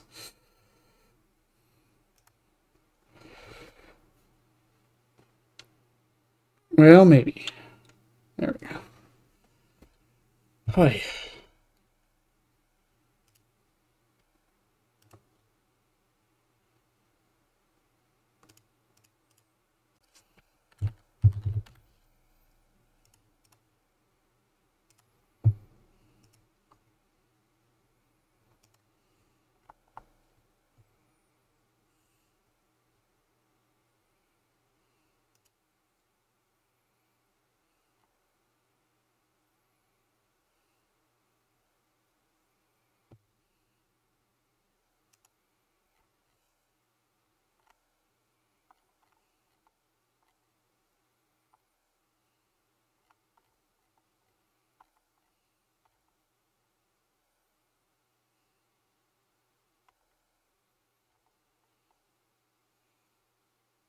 Well, welcome back from the ad chat. I think it's the first time I've ever used the ad break button. I have returned. Hello. Perfect timing, too. Yeah. Okay, so I was about to rant about something. What was it? Oh Visionary. right. No, I am done talking about Visionary. It gives me nightmares. I don't like thinking about it. Let's move away from it. Let me talk about a few honorable mentions before we move on. Mm-hmm. So, I want to just highlight Teamwork Collective Stealth. I personally think Collective Stealth is a really bad perk because one, there are better alternatives for stealth perks. I've mentioned it a lot in my video on Hinata and Thalita's perks. And back then, the perk just broke. And unlike Power of 2, where you have control on choosing who it activates on, or Collective Stealth activates from a person healing you. Meaning that if you are getting healed in a cluster with 2 other people, you have absolutely no idea who is your teammate that gets the Collective Stealth boost. I still think it has those problems. I think it's more so that Behavior just wanted to sort out the issue with teamwork as a concept because it was very clunky. And so we got a massive update or overhaul to how teamwork-based perks work. So now the range is a bit more larger. There's no cooldown of like 2.5 minutes. And there is a circle or like a period of time that you can stay out of the range before the perk snaps. So I think as a concept, the teamwork perks are now in a solid state. It's more so that just Collective Stealth needs a little extra, because hiding scratch marks is cool and all, but that's not going to help you much when you get tunneled out by Mr. Blightington and Nurse Sorella. Just make it like Blood Pact. I don't like. We already had the template for this kind of perk. I don't know why they didn't just do that. Like, I would have preferred if teamwork activates if you heal someone or if someone healed you, but who knows? Maybe it's just Behavior being extra. Another honorable mention from a video that which was the first ever, like, why no one uses video I made, which was based on a character's perks, is Hattie. Specifically, Inner Focus. So, Inner Focus, in my opinion, was one of the weirdest designed perks out there. I had no idea what its intention was, and I thought it was a bad perk. And I was right, it is a bad perk. But in my comment section, people are just like, no, you use it with flashlight blinds to go for the attempts because you see the angle to go for. Okay, there's empathy. There's bond. There's other aura reading perks. Alert. What am I going to use Inner Focus for? But then, they removed the range limit on it. And I have cooked up a rather spicy build with Inner Focus. And I call it the tank build. And the build is just Metal of Man, Inner Focus, Bodily Knowledge, and Strength in Shadows. The playstyle is so dumb, but I love it. You have a teammate that gets hit, you run to tank a hit. If the killer doesn't go after you, you run to basement, you heal, you see their aura again because of Strength in Shadows. And because of Bonnie, you're helping to save time on the heal. And you just build up Metal Man stacks over and over and over again. It's so stupid funny. I love the build. That brings up like something I've talked about in the past. We need more tank perks. Like, I think it's more so they're afraid to do it because of stuff like Off the Record being used aggressively. Yeah. They're worried that Swifts will just use it to abuse. Yeah, but like, I like the idea of something like Metal of Man or Metal of Man. Well, because most of like the altruistic things in the game are like sabotaging. Oh, I just heal. And healing. I heal, I sabo, or I increase your stats by a minor amount if I'm near enough. Like, I really do think I've talked about this before with 2v8. It's like there could be a tank class, and we really don't have that. Like, even in the base game, Metal of Man is like the only tank perk in the game. Yeah. Like it could be something as simple as like when you take a body block for someone, it like heals them for like 20% or something. I actually thought a nice teamwork perk that could have been made is that you heal a teammate and the two of you are linked. If one of you takes a hit, the other person gains a sprint burst. That could be a cool Well, you just perk. So that way it's just like, oh, I heal this teammate fast enough. If they're getting tunneled and I can tank the hit, that guy gets the sprint burst too while I run. Yeah, again, like it's such a weird like design, like they haven't really touched. Yeah, like I love the teamwork perks. In my opinion, it's one of the best concepts that they could have made. The problem is they just do nothing with it. It just sits there. Like Hinata and Thalita are the only ones that have teamwork perks. I'm like, hello? We have all these other characters coming out. Where's the teamwork perks? Yeah, it's because no other character is thematically appropriate for it, you know? Oh, true. I mean, we had to get a cultist to finally get Invocation perk. Yeah, because that wouldn't have made any sense for Alan to have, you know? Yeah. The writer who manipulates stuff.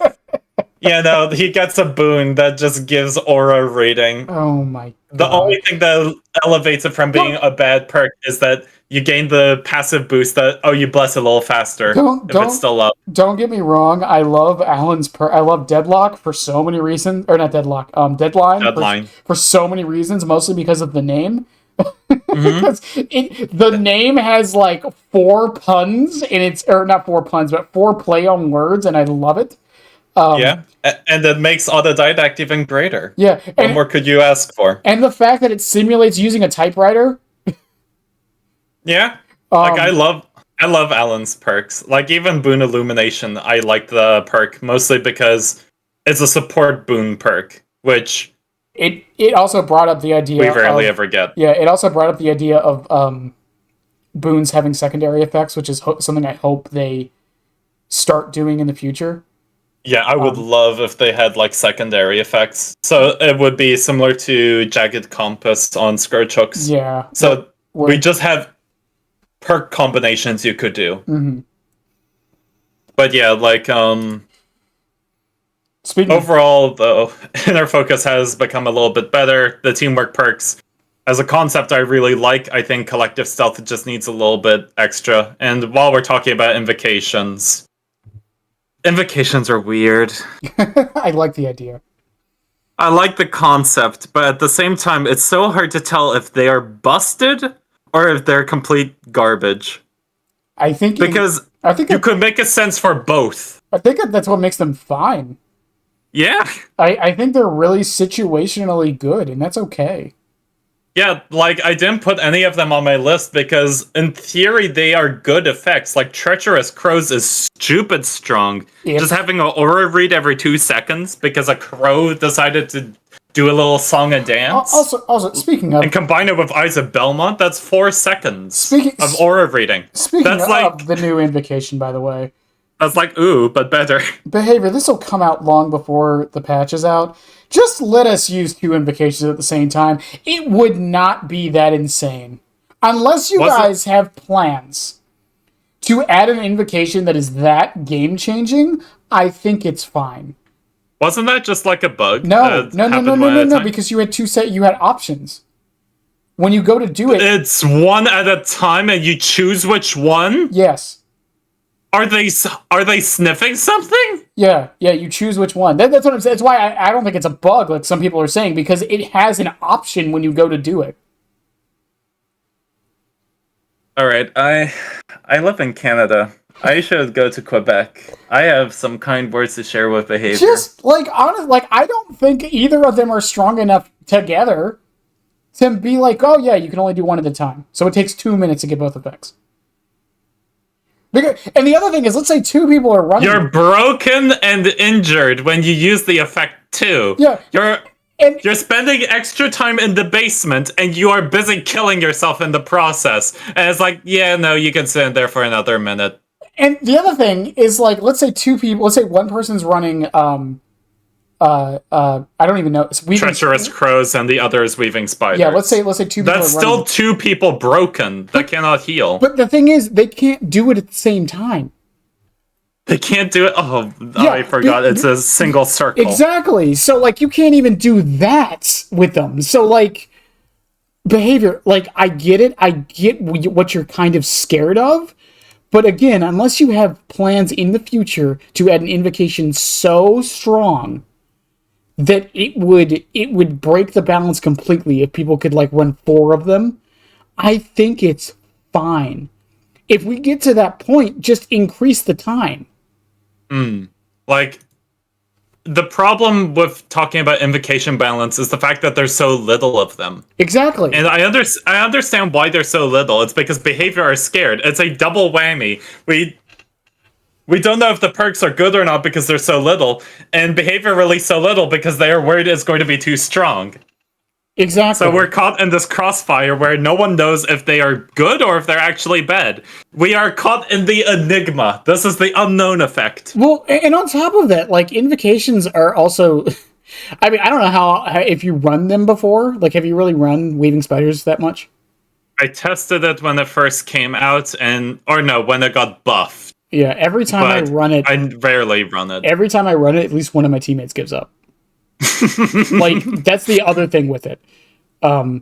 You should see my games when I play my pirate build. Like, I have been. They are delightful. And my teammates like to share very kind words to me, specifically of what kind of neckwear to place. Like, it's mostly Sable players. Again, like, invocations, I think, are a cool idea. I think they could work. Behavior, if you're listening, like, don't be so scared. I get it. This community can be very volatile. I would rather you make something that is absolutely busted for like a month, rein it back in, that is an interesting idea, than be too scared to actually do anything. Yeah, like a good example would be like what happened with boon totems. Like, we saw the strengths of what boons could do. It was more so just Circle of Healing that was the big problem. Exactly. And when we got more and more boon totems, we saw, okay, it's just Circle of Healing that's the issue. It's not boons as a concept. And then they reeled Circle of Healing back in. And now I would say that boons could use like a few alterations here or there, but like as a concept, they are now a lot more tame compared to back when Circle of Healing meta was something. Right, and at this point, I mean, it's even been argued that boons should probably be buffed. Yeah, I would argue the same thing. Like, I think all boons should have secondary effects. Yeah, exactly. I think that all boons should have secondary effects at the minimum, and then, like, again, maybe we could buff a couple of the weaker ones, because even Circle of Healing right now isn't bad. It's just not as good as it was, and I said this so many times about game balance. There's this idea of perceptive balance that's also very important to keep in mind. Even if you nerf something justifiably in a way where it's still okay, it doesn't matter because you gutted how strong it was. And that sticks with players more than anything. It's the same thing happens in reverse. Sometimes you buff something in such a minor way where it's actually not even that big of a buff or a change, but because it was done in the way it was, people think it's better than it is, and thus it becomes meta. Like, this happens in every video game in existence. Like, Skull Merchant is a good example. When the shotgun nerfs happened, everyone was celebrating, except the Skull Merchant players, because they're like, yeah, this is really bad. Even with the Chucky changes that happened recently, I mean, go to my comment sections go to my comment section on the video talking about it. You'll see so many people in disagreement on whether or not it was a good change or a bad change, whether or not he's gutted or not, whether or not he's more powerful now. You'll see it on Twitter. Even the rat poison change, which most Chucky and to the person who said don't speak for me, I said most, not all. Okay. Most of the ones I talk to personally, preface that, all agree that while we are fine with them changing rat poison the way they did, we still don't think it's enough. It still has the same problem it had. It's just not as good at everything else. The bigger problem with rat poison was that it gets rid of a lot of Chucky's counterplay. It still does that. It's just not a mini nowhere to hide anymore. That's the only problem it had. Alrighty. But let's go back. Moving on. Yes, moving on to perks. So I believe you were on your second Survivor perk. Counterforce. Counterforce? Counterforce. You got some explaining to do, buddy. Okay, so Counterforce. Here's the reasons why I think it's badly designed. 1, there are perks that do its job better. Detective's Hunch, Small Game, etc., etc. There's so many ways to find totems. On top of that, if you just know where totems are, the aura effect you get from it when you break a totem shows you the farthest totem. Yeah. Which means you're like pinballing around the map while you're trying to get the use out of it. And the effect of increasing how fast you do a totem, not only is it super minimal, it like saves you, I think, 2 seconds at max. Someone can correct me on that, but it's regardless of how much it is, it's never like that much. It's not enough to justify it, in my opinion. But the other problem with it is it's if you cleanse the totem. Yeah. So if your teammate is also going around getting totems, you don't even get the effect. So it doesn't work in the sense of it's a better totem perk than the other totem perks. The effect, the increase it gives you to the speed isn't enough, and the fact that your teammates can screw you over with it is also another problem with it. So I think in all of those senses, it is badly designed because, again, like, oh, well, what about new players? Because a lot of Jill's perks were for, a lot of the Resident Evil perks were for newer players. Understandable. But the thing is, with Counterforce, again, it's the fact that it shows you the farthest totem. Yeah. Even for a new player, that doesn't really help them. Detective's Hunch is a better perk for that because you're encouraging them to do a gen. You're showing them where everything around them is, so they can get like a mental image. Small Game is also another perk. Yeah, and Small Game is also a free perk. And again, the bonus you get from Counterforce, the doing totems faster, saves you about, I believe it's 2 to 4 seconds. Actually, could be wrong on that. And and again, that actual the max percentage doesn't even matter. You've done all the totems. Who cares? Yeah.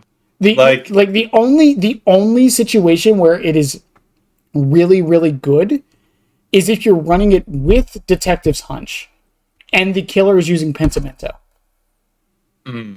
So that, like I was about to say, in the case of Counterforce, I tend to run the perk a lot when shaman metas become popular. Right. Because I do see a use of Counterforce specifically as like a counter perk, similar to stuff like Franklin's Demise, Lightborn. I like to use the perk in order to disrupt like shaman builds very quickly. But I do agree with you. In the case of like stuff like Pentimento, and especially with the changes to dominance now, it has a big issue. I feel a couple changes could be done to it to make it well designed. I agree. And I think one thing they could do is if you gain a additional effect, like once all the totems have been broken, Counterforce now gives you something. Because I feel like Counterforce puts one foot in the minigame direction, where it's like, oh, we are giving you some extra speed. Oh, hold on. Shut up, Windows security. I'm talking. In the case of Counterforce, it has one foot in the fun minigame aspect where it's like, I'm running around, I'm breaking totems, I'm breaking them even faster. But once you broke all the totems, now what? Exactly. There's nothing else to do. Even like, I understand. Like Detective's Hunch, like, oh, you've done all the totems. Well, I mean, it still shows you chests, it still shows you the other gens, like, it still has a point. Yeah, you still see stuff. In the case of Counterforce, it's a one and done. Once you have finished all of the totems, the perk is done. It's like, okay, cool. You gained all of that speed boosting to breaking totems, and now you got nothing else. Have fun. Well, but like, I will say, in the case of Counterforce, like as a counter perk, I do like it. It more so just needs something, like a little extra spice to give you the reason to go for hunting totems down. I mean, the other solution that I've had for it is make it so if a totem breaks for any reason, that way your teammates can't screw you over. But that would also like lead to like some teamwork situations where it's like, like let's say you're in a duo and Devour pops, and you guys can't find it, but you're running Counterforce and your teammate isn't. So your teammate finds a dull totem. So they do the dull totem, and then Counterforce activates, and now you see the aura of another totem. Yes. So, and you two can like kind of because then you'll do that totem and see the aura of another one, and you can kind of like pinball off of that, working with your teammate. And you could argue it already kind of does that, but like I don't think it's as effective because, and you can even do this, and again that kind of solves the solo queue problem it has, because if your teammate like does a totem, it could then show you where the farthest totem from your location or from that totem's location, either or. And if you're on the other side of the map already, well, there you go. It kind of helps you a little bit. Yep. The other thing with it is if they did that, because can you correct me if I'm wrong? It doesn't work on booning totems, right? It's like one of the few totem perks it doesn't. No, it only affects breaking speed. I would make it work on boons, and the reason why is because illumination might actually become useful if that was the case. I could actually see like a counterforce illumination and then the secondary boon combined with something like overzealous, because becoming meta. I have said this so much with illumination. I feel not meta, but like a tier 0. Yeah, like I think illumination should show totem auras. I've heard so many people tell me it would kill hexes, which I say this every single time I bring this up. If that kills hexes, detectives hunch and maps kill hexes. No, hexes kill hexes. That's the thing. There's so many counters to hexes that people almost never bring, but like illumination would not be the nail in the coffin. Anyways, but like if they don't want to do that, I could see counterforce kind of working as like showing you where the totem is. Another thing they could do with it, make the aura on the totem permanent. I wouldn't mind that. I don't think anyone would have a problem with that. It's so frustrating that like you get the farthest totem's aura, you head over there, and then you kind of like, I get it, object permanence exists, but like you go over there and like you don't know the map generation on the other side of the map. Like, you see, I'm a Skull Merchant player. I think I know object permanence. Like you have to like remember the exact like depth and field of where the totem was in relation to where you were, and then by the time you get over there and now you're still looking for the fucking thing, again, like just like with Sprint Burst, do I think counterforce is like abysmally bad? No, but I think from a design perspective it does so much wrong. Yeah, like I would agree with you in that sense. Like in the case of counterforce, it has its niche of being like the counter perk when the shaman builds become way too potent.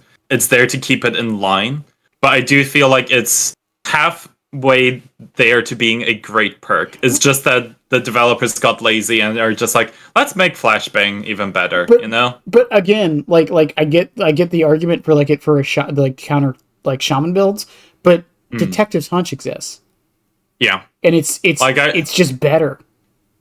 I do like the ramp up effect of counterforce too. I think it's more so it's just missing something. Yeah, that was my biggest problem with it all the time. It just feels like there's something that's missing. Like it was halfway completed and then they went for lunch or something. Yeah, and then they shipped it to live. Like you could like increase the totem speed on it, and I think it would be fine considering again it shows you the farthest totem.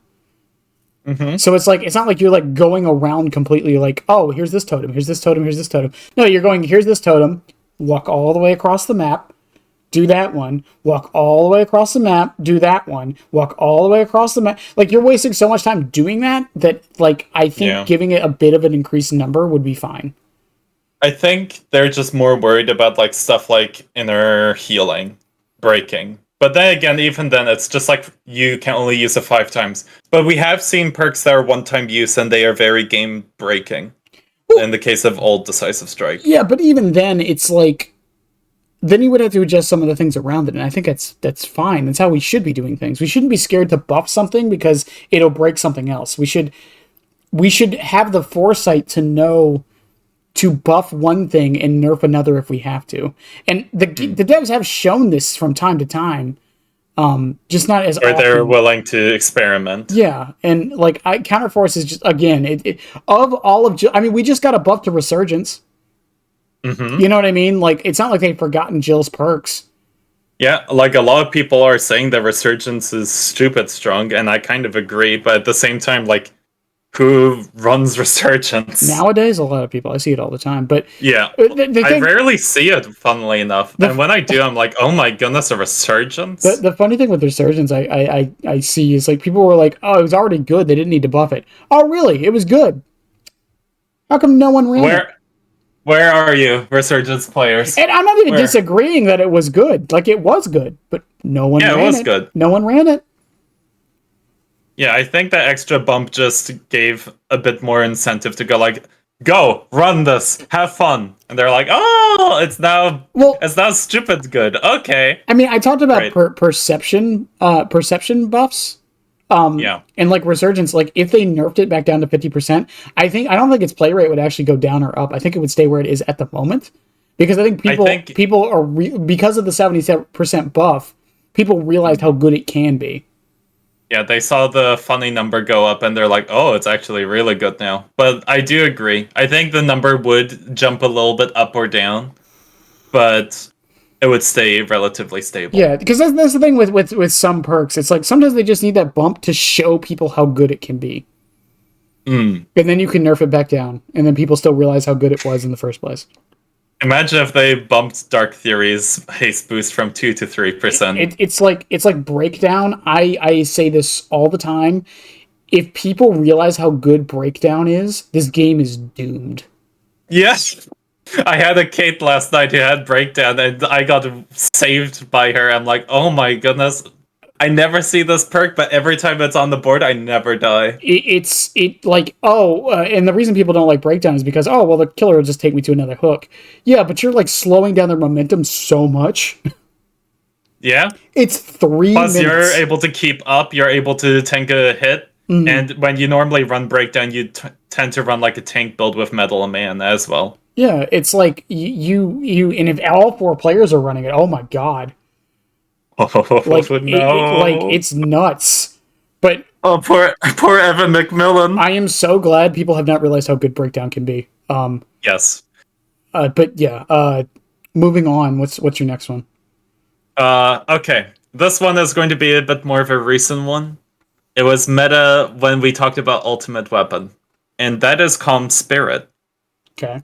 So it's the same sentiment that you have with stuff like Sprint Burst and Deadlock, where I agree in the sense that I do not like perks that are just value. Like, I don't like it when Iron Will was meta for like 5 years, where it's just like, oh, you gain no grunts of pain, but you're injured. It's like, okay, I can see the risk, but when there's nothing else to it, it begins to become a little bit annoying. In the case of Calm Spirit, I put it here because I have no idea what it's supposed to do. Like, I have no idea why it's here. It just spawned because it's a thematic perk for Jake. Because the idea is, oh, he doesn't alert animals. Okay, so he doesn't bother crows. That's great. That's not going to fly for base game Dead by Daylight. No one's going to run this perk. So they had to think, oh, we have to do something else now. And they're like, okay, people can't scream if they have this perk. And it's like, okay, that's not really going to affect some people. But then Doctor came out, and you remember old Doctor when treatment and punishment mode were a thing. Yep. I remember, I wasn't around during this time, but I think Calm Spirit became a very popular low MMR perk because players didn't like screaming all the time, and they didn't want to alert Doctor. So they just put on Calm Spirit, and they just never screamed. And then Doctor got reworked, and it was run every once in a while, but it began to quiet down a little bit. Then Infectious Fright came to the game, and people ran it for a little bit, and then it dropped again. And then Ultimate Weapon showed up. And then Calm Spirit became meta. And it didn't become meta because the perk is good. The perk is terrible. The reason it became meta is because Ultimate Weapon was meta, and there was nothing else in the game that dealt with it. And for the people who knew how to play against Ultimate Weapon, they didn't really care. They just moved on with their lives. They're just like, oh, I screamed? Okay. But all the low MMR players, they just kept running Calm Spirit. And it just showed off something a little bit negative about the perk. It inadvertently became a counter perk even though it wasn't designed to be a counter perk. But then the behavior like, okay, we're going to buff it to do something else. And it's like, oh great, finally. What are you doing? You open chests and blessed and cleanse totems quietly, but you do it slower. Yeah. Why? But like the other okay, like granted. In the case of Calm Spirit, some players have found use with it with Mirrored Illusion, specifically JRM. He likes using Mirrored Illusion on like totems and chests, and he just runs in there when he's like healthy, and they have no idea where they are because the totem or it makes the animation slower or like longer to perform.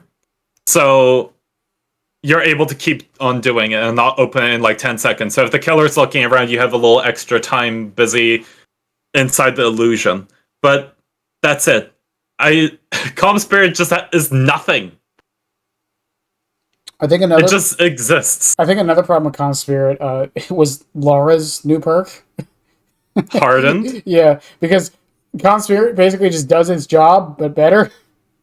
Yeah, because Hardened is, in my opinion, the best way to form a counter perk, because it gives you mini games. It allows you to perform secondary objectives, specifically with chests, which, as we talked about, have become a little bit better with age because of more perks and changes. We have cleansing or blessing a totem, which, again, secondary objectives, because hex totems have always been a popular option, and boons have become a lot more popular too. And you get an aura read, which is great. And there are some perks in the game that cause you to scream on the survivor side, like Scene Partner, and now it can combo. Or at least I think it can. I don't know how the combination with Scene Partner and Hardened work. It was bugged. I think it's fixed now, but it was bugged for a little bit where it didn't work at all. Which was really dumb. Like I like the idea of Hardened, and that, in my opinion, is a lot nicer of a counter perk, because at least you still get value out of everything. In the case of Calm Spirit, it's just, I run a perk to deal with another perk that the killer may or may not have. It's just like honestly, if Calm Spirit was just it stopped crows and you do chest quiet, I think it would be fine. Yeah, I think if they removed the negative or like the negative penalty to, or just the penalty to opening chests and cleansing and blessing, it would become a great boon support perk, like Overzealous or Clairvoyance. Not even just that. Like, I think removing, the it gets rid of your screams effect would actually be better. And the only reason why is because Calm Spirit exists, you can't really make any perks like Hardened anymore. Yeah. Because it's like, you make Hardened while Calm Spirit is there. Exactly. As much as I enjoy Hardens, like, I know that I should just run Calm Spirit. Yeah. And that's the problem. Again, it falls into the situation I said earlier of you're not buffing and nerfing things like in and out of meta, you're buffing and nerfing them into conversation. And like in the case of Calm Spirit, it's another case of thematic perk design. Like, this is a very, very early perk. Back when Behavior were making perks based on antics and gimmicks, based on character archetypes, rather than actually making perks like they do today. Right. And Calm Spirit was clearly made as like, Jake is the calm, sweet guy who's in the forest, who animals like and like to be close to, because they know he won't frighten them. And that explains why he doesn't disrupt crows with Calm Spirit. And I guess in the case of the screaming part is just that, because you remain calm in most situations. But even then, with the case of the screaming, it results in a lot of times where Calm Spirit ends up becoming a counter perk.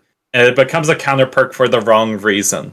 Yeah. It's not designed to solve a possible problem. It's created to solve an absolute problem that appears in the game at that point. Like, in the case of something like Franklin's or Lightborn, they still have their uses, even once the problem has dissipated. Like, in the case of Lightborn, you know that there will always be, like, one or two people that run flashlights, and you don't want to deal with them. And in the case of Franklin's, items are always popular. Survivors always bring them. But Calm Spirit just crops up like a plague every single time a screen-based perk appears as meta for the killer, and then once that disappears, Calm Spirit is gone with the wind. Yeah, and even with the case of like Lightboard, even if like flashlights aren't popular, I mean, flashbangs exist too. So it's like, and blast mine, like there's other things that like helps counter. Yeah, and we could make the argument of like, oh, what about Shattered Hope? In the case of Shattered Hope, that is more so to keep a very powerful perk effect in check. In the case of Screaming is a gimmick most of the time. It doesn't tend to be meta except for that one case where it was ultimate weapon. Mm-hmm. And I guess moving on to my last one. Yeah. I guess before we talk about it, can we talk about 2 perks that I said we should keep off this list? Sure. So when we planned this, I said we should keep Up the Ante and Slippery Meat off. And that's because of the luck mechanic. Because luck is such an outdated mechanic that if you dare change it, what Up the Ante and like Slippery Meat can do will just completely change. You don't know what's going to happen to them. You don't know if they'll become useless or if they will become way too strong. Because luck as a mechanic is so aged that it's hard to justify how strong those perks actually are. Yeah, I mean, it's so at points where I think luck should just be removed, and those perks should just have. I mean, like, I would be fine if Slippery Meat was exactly the same, but the luck mechanic was removed. Just make it 4%. Like I feel like Slippery Meat would be fine. Like, it wouldn't be great, but at least it would have a gimmick. And then Up the Ante. I mean, they pretty much just did that with the changes. Because they no, just... it was Ace in the Hole that got changed. Up the Ante is still increased bonus luck of all remaining survivors. Oh, yeah, my bad. Yeah, just... like, that perk would just either break or it would be broken. Yeah, like, I could see them changing it to something else. It's just... Luck is such a weird mechanic, and it only affects... It only is, like... hooks, right? It's only self-unhooks now? It's only self-unhook chance. Yeah, because it doesn't even affect chests anymore. Because it does technically affect stuff like Wicked and Deli, since it hurts the luck to 100%. But yeah, they don't even consider it. It's like, sure. Yeah. It's such an old mechanic. Professor Farnsworth is a younger guy than Luck. My last perk, by the way, is one I've talked about extensively. And I am a Zarina main, so that should probably hint you in on what the perk is. Oh, I think I know which one. So this perk is a perk that's has no niche use. Mm-hmm. Is very ineffective when it does work. Has such a steep requirements and it has a requirements and a use case that is seldom ever activated. It doesn't combo with anything. And the only people it affects are really bad, indecisive players. The perk I'm talking about is Red Herring. Oh, heck yeah. I knew Red Herring was going to be brought to the table. This perk... Okay, so Zarina's perks were historically bad. Every single one of them. Off the record, Red Herring and... What's her third perk? I always forget her third perk. For the People. Yeah, For the People. These perks were historically not great.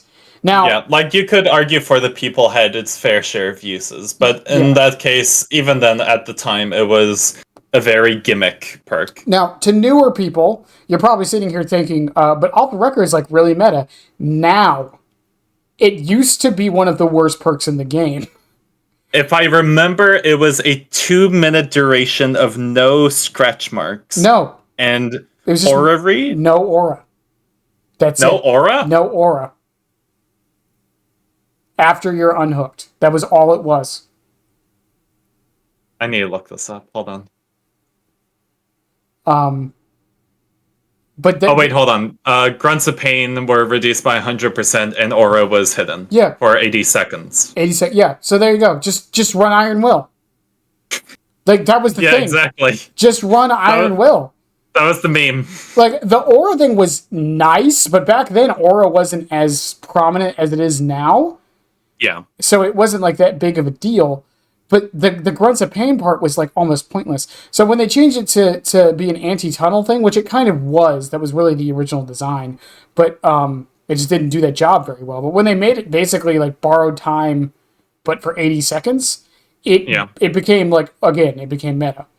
For the people, they haven't really changed. The game has just changed around it to a point to where it's become decent. Even back then, it was decent. It was just very niche.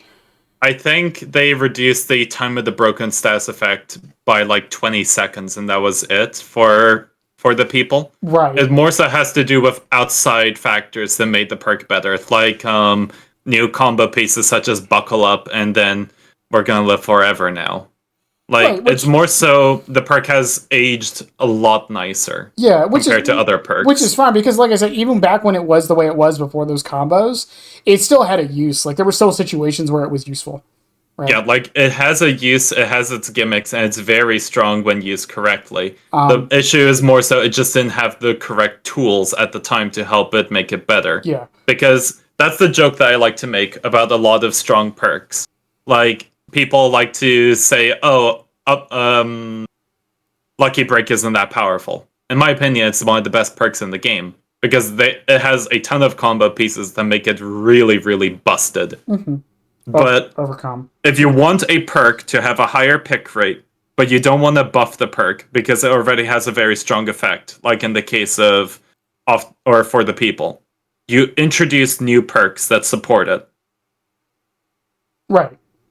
That's the best way that you can do it. A good example is Smash Hit. Smash Hit became a lot more stronger because of parental guidance, because of exaltation, because of the existence of Chem Trap now. Like, there's a bunch of new combo pieces that are on the table now.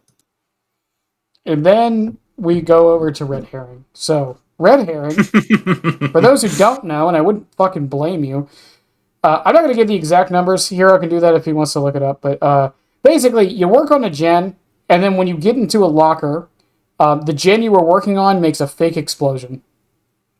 This is a sound. That's a sound effect that the killer can see, and yeah, it basically tricks the killer into thinking that that gen exploded. Here's the problem with Red Herring. 1, you have to work on the gen. So it's a gen you're already doing. 2, you have to get into a locker to activate it.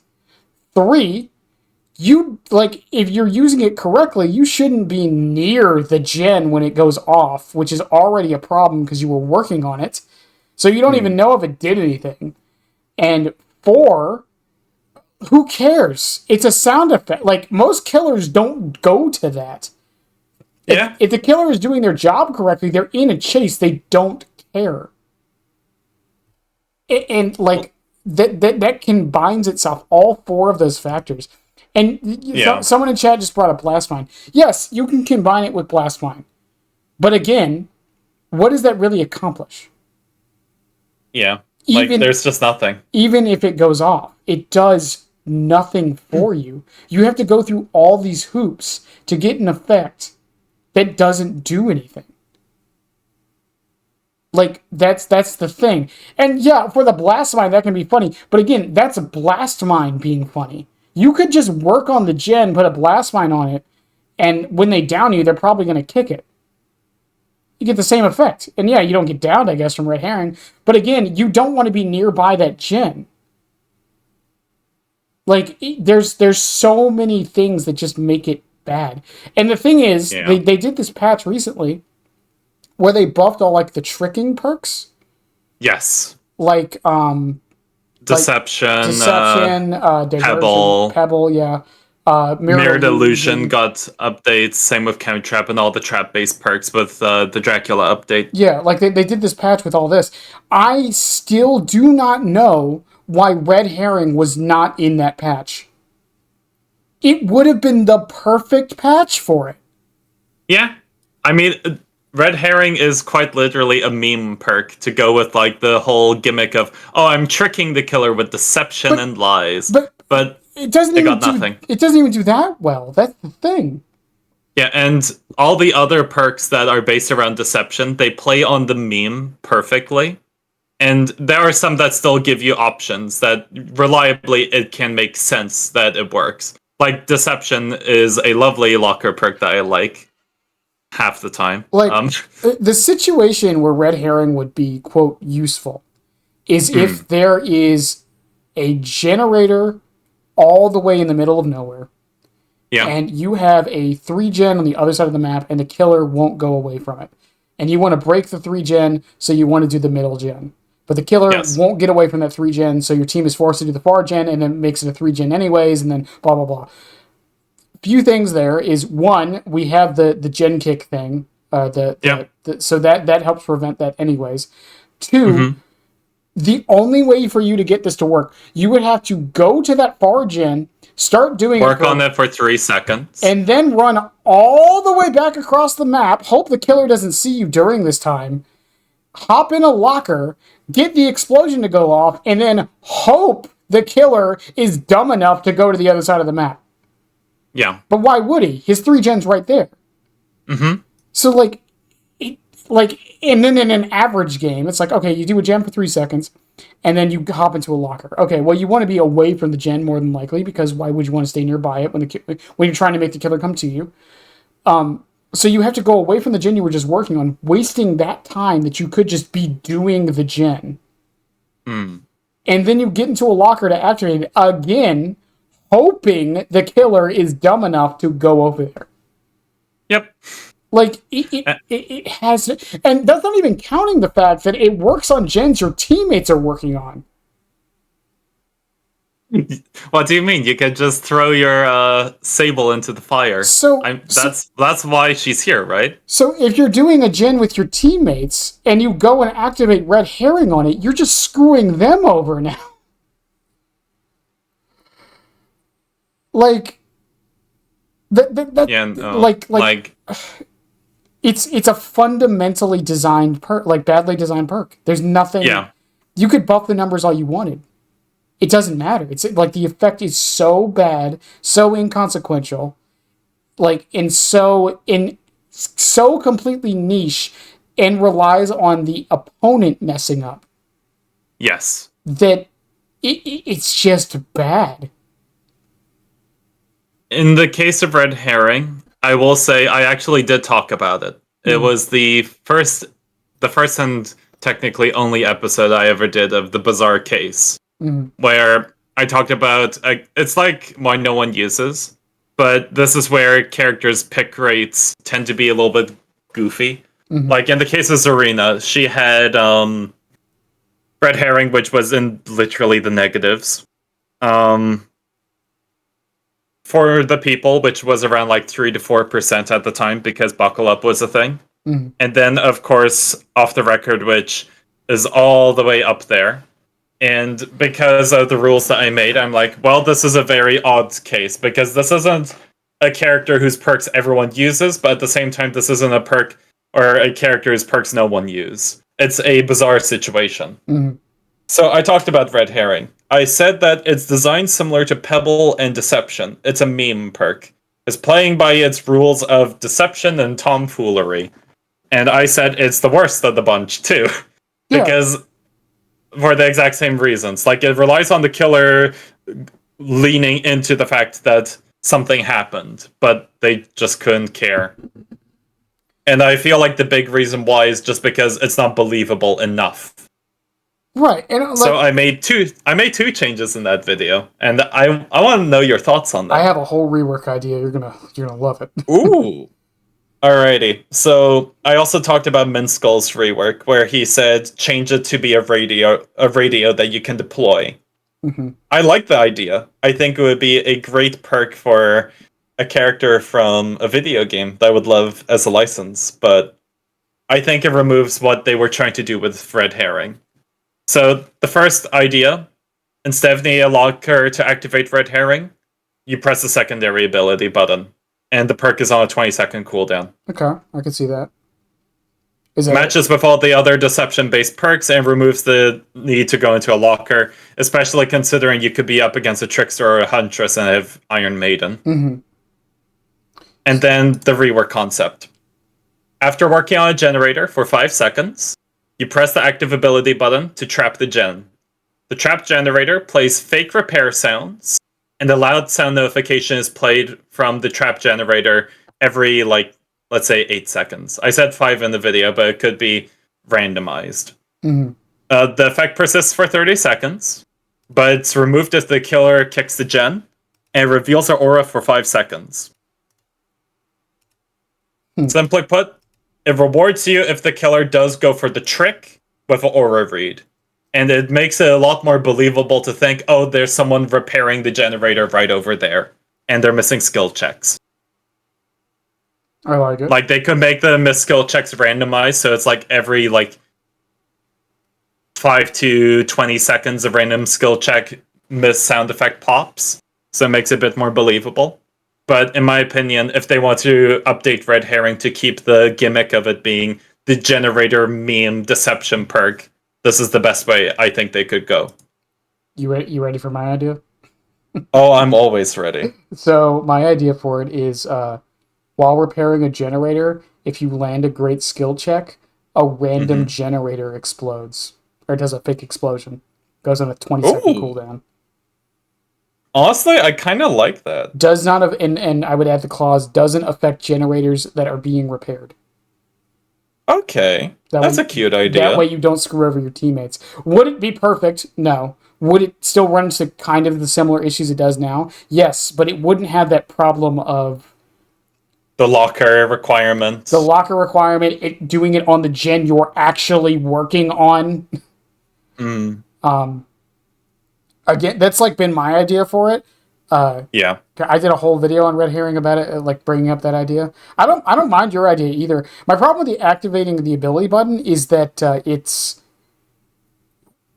the game, dramaturgy, for example. Do you know why dramaturgy only works when you're healthy? Because of other perks that work with the active ability button, I believe. Yeah, that would be the problem with making it that. Because Blast Mine, I made it the secondary ability button, mostly because a lot of perks tend to not activate with it. Mm-hmm. Plus, considering the perk needs you to repair the generator still, I decided, you know what? Just in case someone's running Dead Hard, let's make it secondary.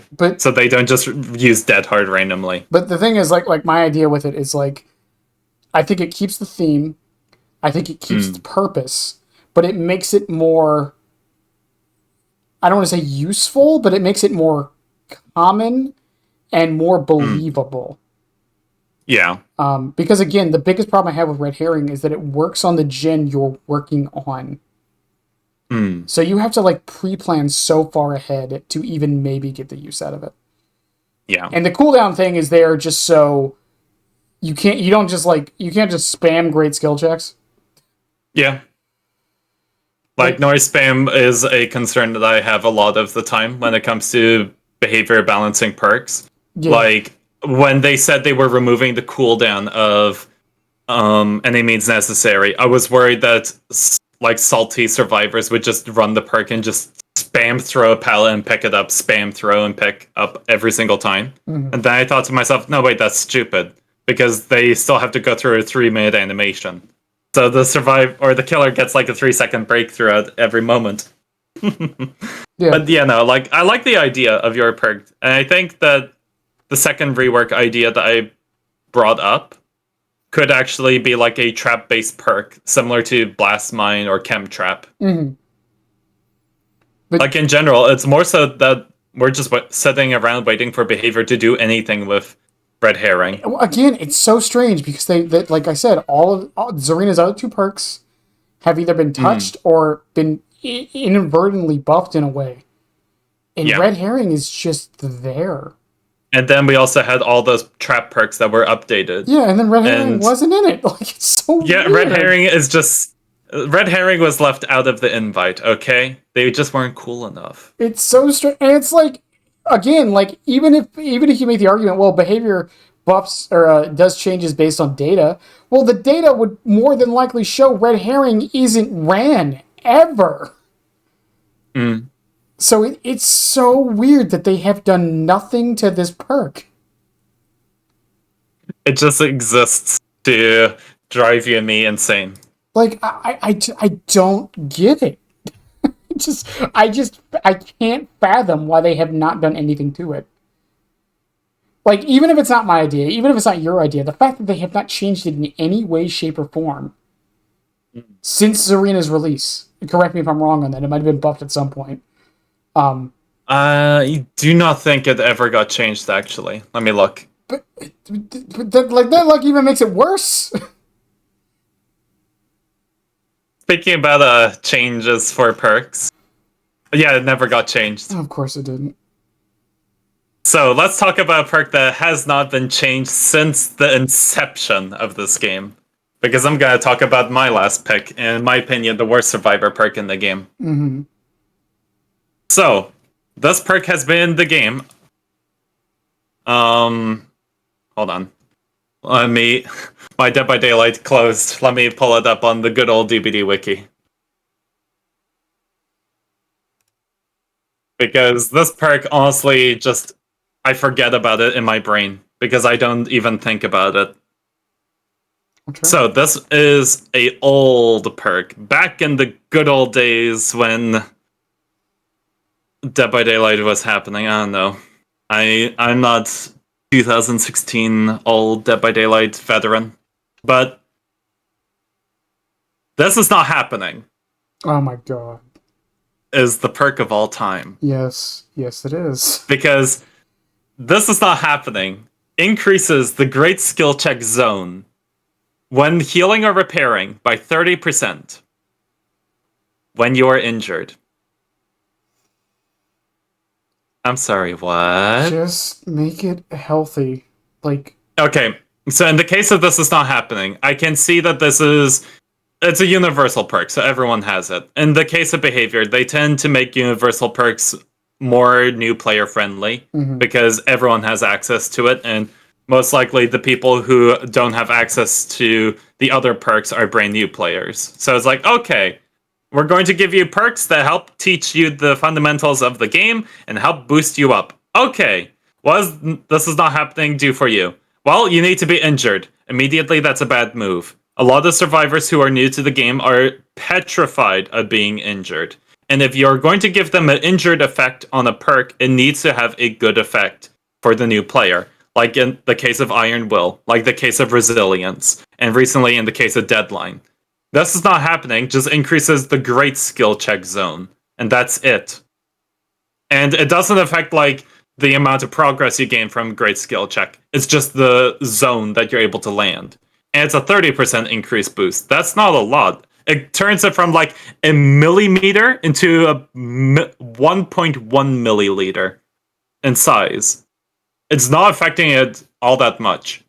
Mm-hmm. And the only time that you would see this is not happening being run is in like a gen-based build where it's like, I want to land nothing but great skill checks. Okay. Stakeout. Hyperfocus is a combo that exists in the game. You could technically run this is not happening with it, but if you are quick to the draw, you can land great skill checks fine. Deadline is paired a lot more nicer with the build. Deja Vu is normally run to find 3 gens. Build to Last is normally run in order to repair generators. This is not happening, just does nothing. Hear me out for a change to it. Alright. It doubles... Alright, you're cooking? It doubles the speed that the circle goes. Mm-hmm. So like Chlorophobia does. Yeah. When repairing a gen while injured. But when you hit a great skill check, it does 2% instead of 1%. I like the idea, but I would not do that for This Is Not Happening. Because in the case of this perk, it's designed for the new player experience, since it is a universal. Yeah, but that would be like putting on weights to learn how to, or to get better at running. Right? You're making it harder on yourself, so when you finally take the weight off, you're fine. Yeah. Or at least that's my thought process on it. Like, I could see the idea, but I think in the case of this is not happening, the big worry is also just the fact that it's just another perk based on generators. And we have seen a lot of, like, generator bloat with perk designs, where a lot of people are just like, I just want something else affecting anything other than generators, because we've had perks where a lot of people have been scared stiff that it will break the game. Like, when Tools of Torment came out and we saw friendly competition, there was actual fear that the perk would break comp DBD, because 5% repair speed boost on anyone that you worked with for like 60 seconds is a nice time saver. But then people realize, oh wait, it's just 5% and you need to repair with a teammate. You could just repair separate gens alone. Or well, just run. Just run. Prove thyself or Deja Vu. But yeah, in the case of this is not happening, it's a gen repair perk that does not even help you with gen repair. It's just, I increase great skill check zone by a small amount when you are injured. Does it work on all skill checks or just gens? Just generator and healing. Why not? Okay, well then, yeah, that's fine then. Like,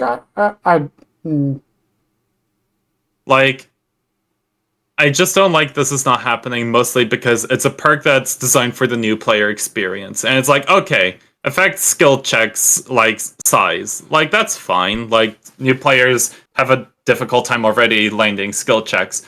But the problem is, it's great skill check zones, which a lot of the times new players don't want to land. They want to make sure they always hit the needle in the skill check and not miss. And it's when you're injured, and already new players are petrified of being injured. That's why medkits and self-care are super meta in the lower MMR brackets. You could change it from great skill checks to like the full skill check, like it increases like the entire bar by 50 or 30%. I guess you could do that, but at the same time it would just feel like Technician, where I tend to have a big problem when it comes to new player perks in Dead by Daylight, specifically with new player perks that have the new player syndrome. So I talked about it with Visionary. So Behavior tend to have a bit of a weird gimmick where when they release a perk designed for the new player, they streamline it so heavy that it's only good for the new player experience and the perk is dead in like a higher MMR bracket. A good example is Technician. Right, but I don't think it's bad though. Like, it's fine for new player friendly perks to be more popular in like the lower MMR brackets, but I much more prefer if you have a perk that's available to you, you should still have the chance to run it in any kind of bracket. But in the case of Technician, what's the point of you running in the upper brackets when you land skill checks outside of generator repair is reduced by, or sounds are reduced by like 8 meters. Yeah, but I think I had this conversation with Smithsonian when we were talking about killer balance, and I'm gonna say the same thing I said there. That's just like there's no way to do that. There's gonna be some perks like that, and I will agree. Like, you can't streamline fix the problem. I do not like when a perk is designed purely for new play, and there's no tools for like the higher bracket. Because like I'll use League of Legends as an example. Actually, Riot August, Garen, because Riot August was actually talking about this the other day. It's like Garen is probably a very good example, right? Like Garen is fine in the lower tiers. He's not even close to that. Like, he's not even good in the higher tiers. And Riot has said yes, that's because that's what we want him to be. Yeah. And does that suck if Garen's your favorite character? Yeah, a little bit, but like it's the design philosophy they're going for. I think for a lot of new player perks, that's the design philosophy they're going for, is that this perk is it's training wheels, and that's all it's supposed to be. Now, but even in the case of like League, there's also dedicated mains and one tricks who have found ways to go through to higher brackets. And they found ways to go like, okay, I can pick Garen in like a Grandmaster lobby, and I can find like ways that I can actually be useful to the team and not just be a training wheel. Yeah, but a lot of those situations aren't from the character themselves; they're from the macro play. Yeah. So that's the other problem with it. That's not so much the character being able to be good. That's the player being able to be good. Mm. And with Dead by Daylight, the perk system is so unique. There's not really a game to compare that kind of thing to. The closest would be like items, I guess, or like weapons in Valorant. But even then, that's a tricky thing because it's not 1-to-1. But like, I think like don't get me wrong, I do think it should be buffed somehow because it's still like not even a good training wheel perk either. Because technically speaking, increasing the skill checks actually makes you worse because because you're training on them being bigger, so it's not really helping you. That's why my suggestion was make them faster, because again, that's like training with weights. You're making it worse now to make it better later, but also giving a reward for using the worse version. But even in that sense, we have Deadline for that. Yeah, Deadline doesn't make them faster though. It just makes them happen. Yeah, it makes it random, but it means that you have to focus a lot more on the skill check. Mm-hmm. I don't know what else you could really make it do though that would make it. And I think it does run into the same issue Visionary. Visionary has the power creep problem though, not the like in the case of this is not happening. It's the same problem with Beast of Prey. There's nothing that you could do with a base element outside of reworking the perk from the ground up. Mm-hmm. And that is always going to be a problem with like dedicated fans of the perk, but let's be honest, this is not happening. I do not think there is a single player out there that has like a dark desire to run this perk every single day and night. Are you going to do a video on the general perks, by the way? I have considered it. I'm just trying to figure out how I'm going to do it. Just make it because there's so many of them. Just do one for Survivor and one for Killer. It would take so long. But I could do it. But not now. For now, I am resting in my cave of isolation and instead talking about perks here. Do you have an idea on how to change it? Because like I said, that was my ideas. I don't really know what else you could do. I've never really thought about how to change This Is Not Happening. Mostly because as a base design, the effect is just weird. Mm-hmm. Like, I guess if we were to go with the description, it says you perform at your best when you are under extreme stress. How about a rework idea is when you are Death Hook, something like maybe you gain a boost in healing speed of some sort. Like maybe give some type of reward for a new player who's on Death Hook who's very stressed. Like hear me out. Maybe grunts of pain are reduced by 50%. Hear me out. When you are in Death Hook, and you also gain a few other benefits. What if it's a crazy idea. What if when you're injured you get 3% increased movement speed? That would be great for new players. No. And don't you even go in the MFT direction. Well, no, this perk doesn't. There's never been a perk like that. Why would they ever release a perk that good? Clearly not to make money. Surely not. Also, chat was talking about No Mither. No Mither is fine. Yeah, no, like No Mither is more so like the quote-unquote hard mode of Dead by Daylight. Like, Behavior have outright said this every once in a while, where it's like, oh, people want a much more difficult mode for Dead by Daylight? Well, this is it. Just run No Mither. It's not even just that, like, its effect, like, you can pick yourself off the ground, you don't make noises when you're injured, like it has its use. It's not good, don't get me wrong, but, like, again, like, people have talked about this, like, when Karn did the slugging video, that was, like, one of the most common comments. If slugging becomes meta, then people will just run No Mither. Cool. Oh, heck yeah. Cool. We finally get to build up the No Mither pick rate. Like, yeah, that's the thing. It's like, it wasn't designed as a precautionary perk, but it's become one, kind of. Even though Plot Twist is better at it, but whatever. But that's the thing. If the killer knows you're running No Mither, like, they can't slug you. Yeah. So, like, if everyone's running No Mither and you're doing a Sabo squad, that would be the best time to do it. True. Like, even in the case of No Mither, it does have its niche of just making the game a little bit more challenging if you are into that. Mm-hmm. But it also has, like, the pickup, the reduced grunts of pain. Like, it has a few little tiny benefits that makes it special. In the case of the perks that we've talked about for the worst perks, they just have nothing. Or they have a specific design that just make them feel very plain. Or just, yeah, I would say just like plain, or like a very powerful effect for no, or like a very powerful effect for no cost. Yeah. In the case of Deadlock and Sprint Burst. Mm-hmm. But I think that's everything, unless you have anything else to add.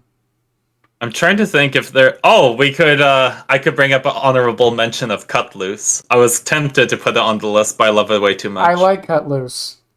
I love Cut Loose. It is my favorite perk. Cut Loose. I carried a game with Cut Loose against a nurse player, and forever I will love it. Cut Loose was. It's what I want them to do more often. It was a mechanic that was a bug and an exploit that they made a perk. Like, that's the thing. That I want them to do that more often.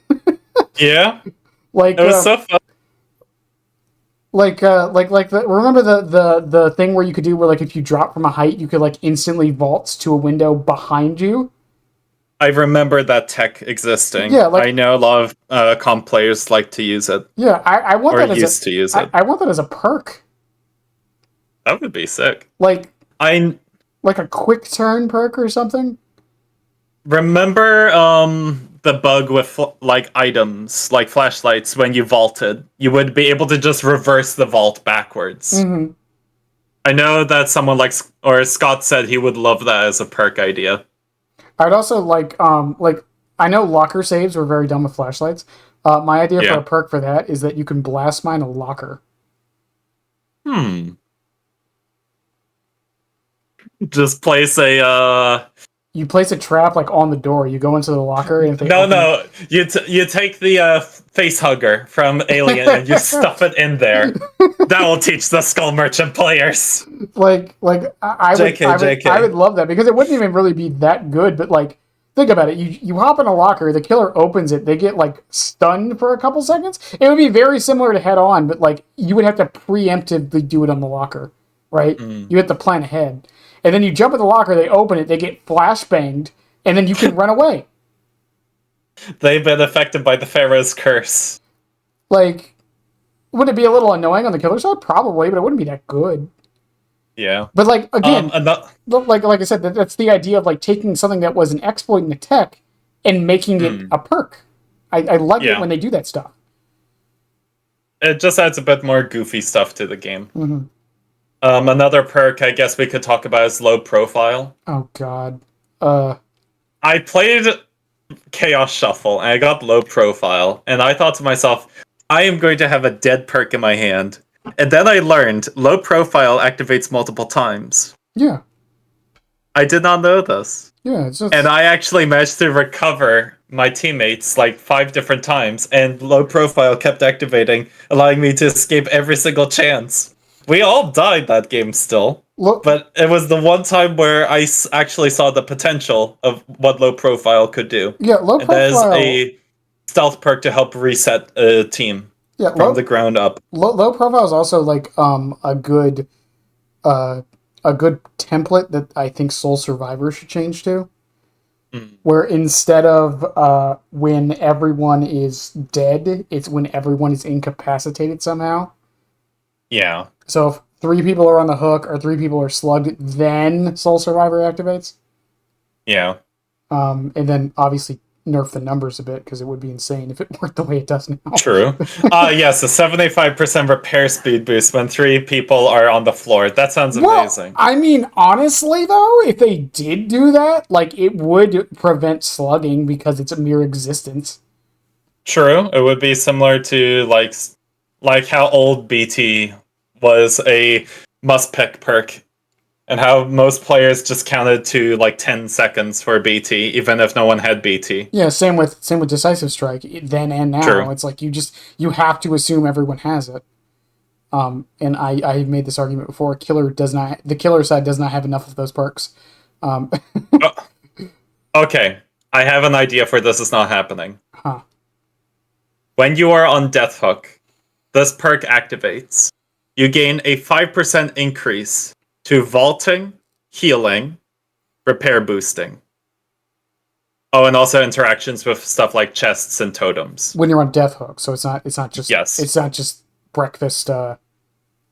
It's not breakfast, lunch, and dinner. No, this is dessert. Well, no, I was thinking like it's not just breakfast like resilience.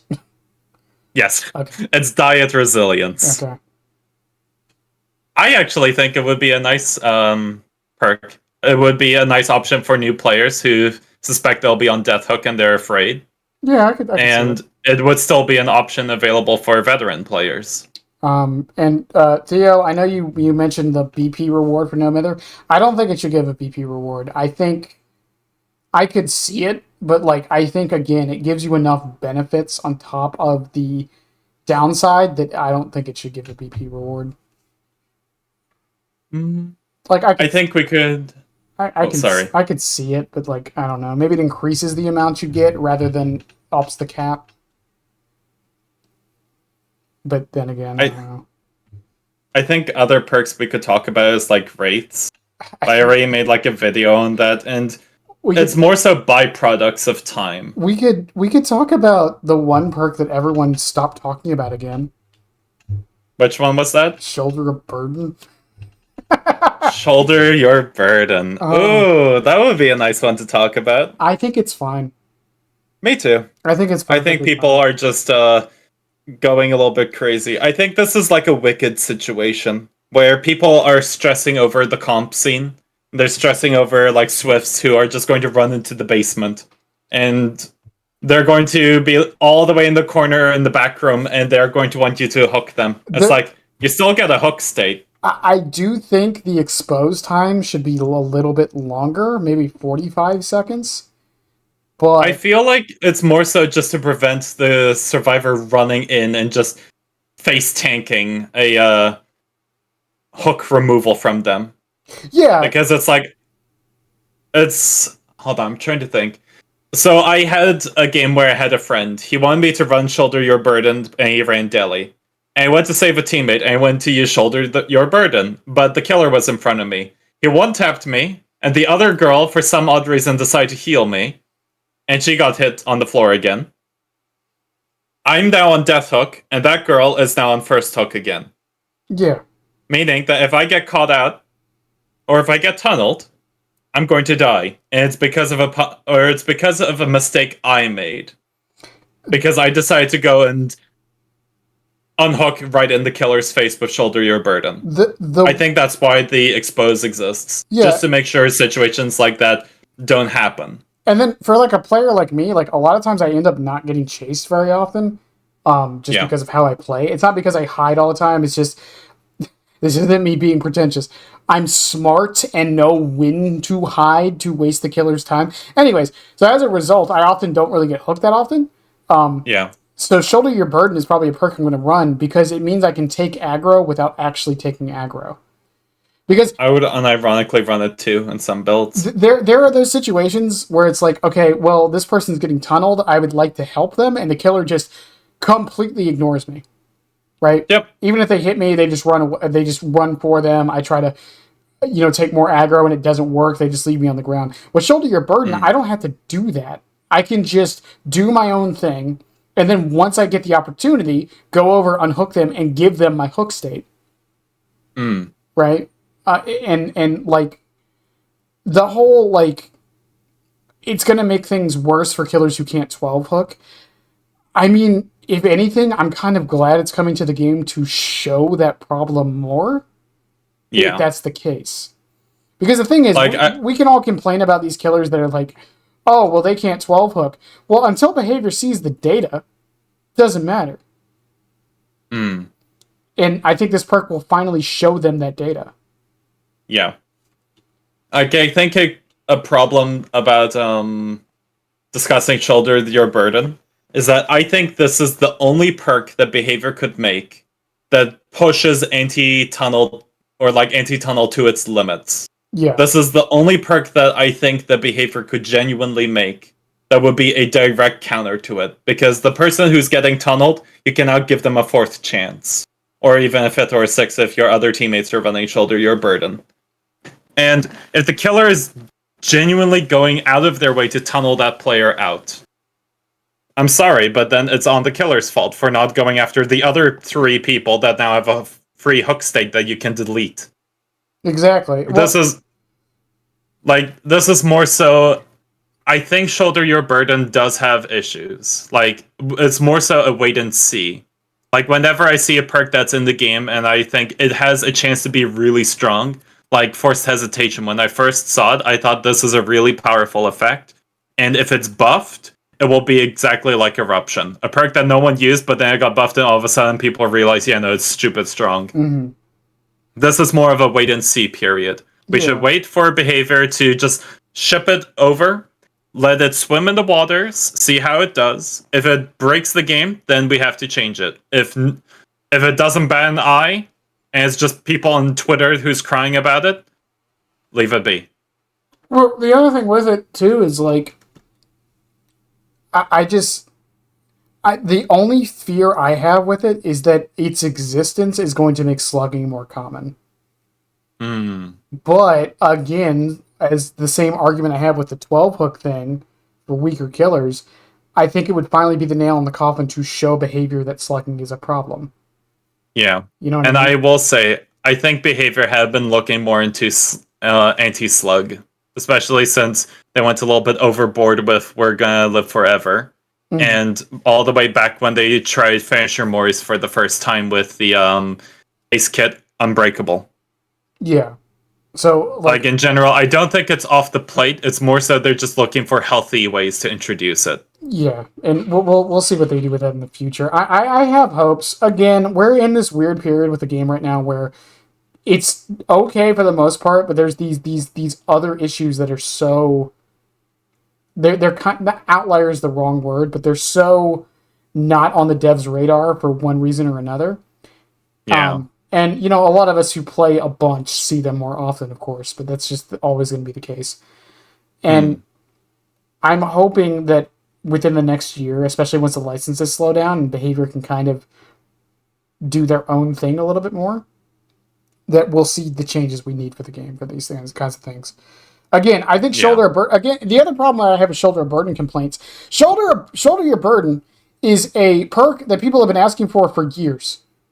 Yes. For years!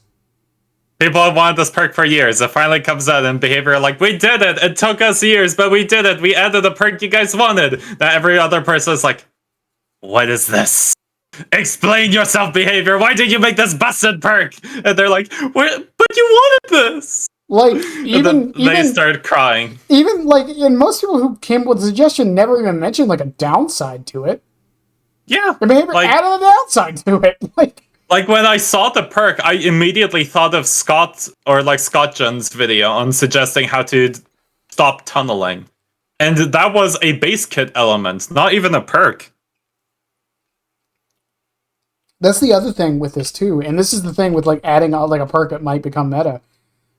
It means that, like, people are going to have to probably switch their builds around, which is a good thing. Yeah. Like, I remember how many people were crying when Iron Will got nerfed. I'm like, oh my goodness, they finally nerfed this stupid thing. Now there's actually variety in the stealth perk category. Because one of the big problems with stealth perks was the fact that Iron Will just existed. It was the best perk to ever exist in the game. And that was finally brought down, allowed other stealth perks to finally be brought up. And then enough people cried so much about it that they buffed Iron Will again to 100% because I think for some reason that's fine. I think it is fine. I think it being tied to the exhaustion makes it fine. Yeah, I think the exhaustion clause is fine. It's more so I'm just a little bit fed up that they are just like, oh, we nerfed it. 1 year later, okay, we buffed it again. But the thing is, like, I know this is anecdotal. A lot of my friends stopped playing the game when Iron Will got nerfed, and that was the reason. It was their favorite perk. You know what I think? Skill issue. Well, the thing was, they liked that they could use it as, like, a skillful thing. There were skillful things you could do with Iron Will. That's why a lot of people True. No, I agree. Like, Iron Will was one of the most active forms of stealth play that you could just use it in chase and easily, like, trick the killer. Like, Lucky Break has those moments, too, where you can just Houdini out of a tile. I played against a nurse, like, a year or so ago, And the nurse had no idea where I ran off to because of not Iron Will. It's a combination of Iron Will and Lucky Break. It just vanished. And she's like, where did this guy go? Meanwhile, I just slow vaulted back and I ran away. It's one of those things where, like, again, back to shoulder your burden a little bit, it is a perk idea that people have wanted for years. Behavior finally implements it. They add a downside to it. And the only problem, I see two problems with it. And both of the problems I see with it are ones that have been in the game forever that might finally get the devs to notice the problem. Mm-hmm. It's just like the suggestion I've had for 2v8 on how to fix queues. Scott made a video on it the other day. Where the problem with 2v8, the biggest issue I have with 2v8 is that it's limited time. Yeah. And that is part of the reason the queues are so bad.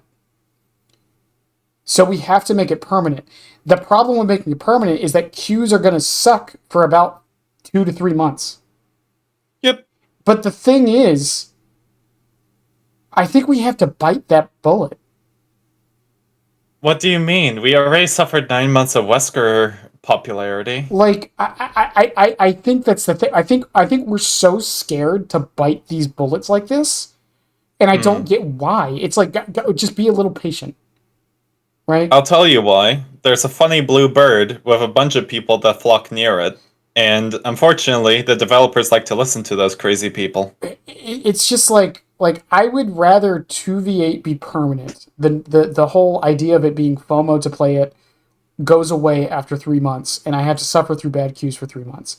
Rather than every single time it comes back, like every 6 months or so, that I basically just can't play the game.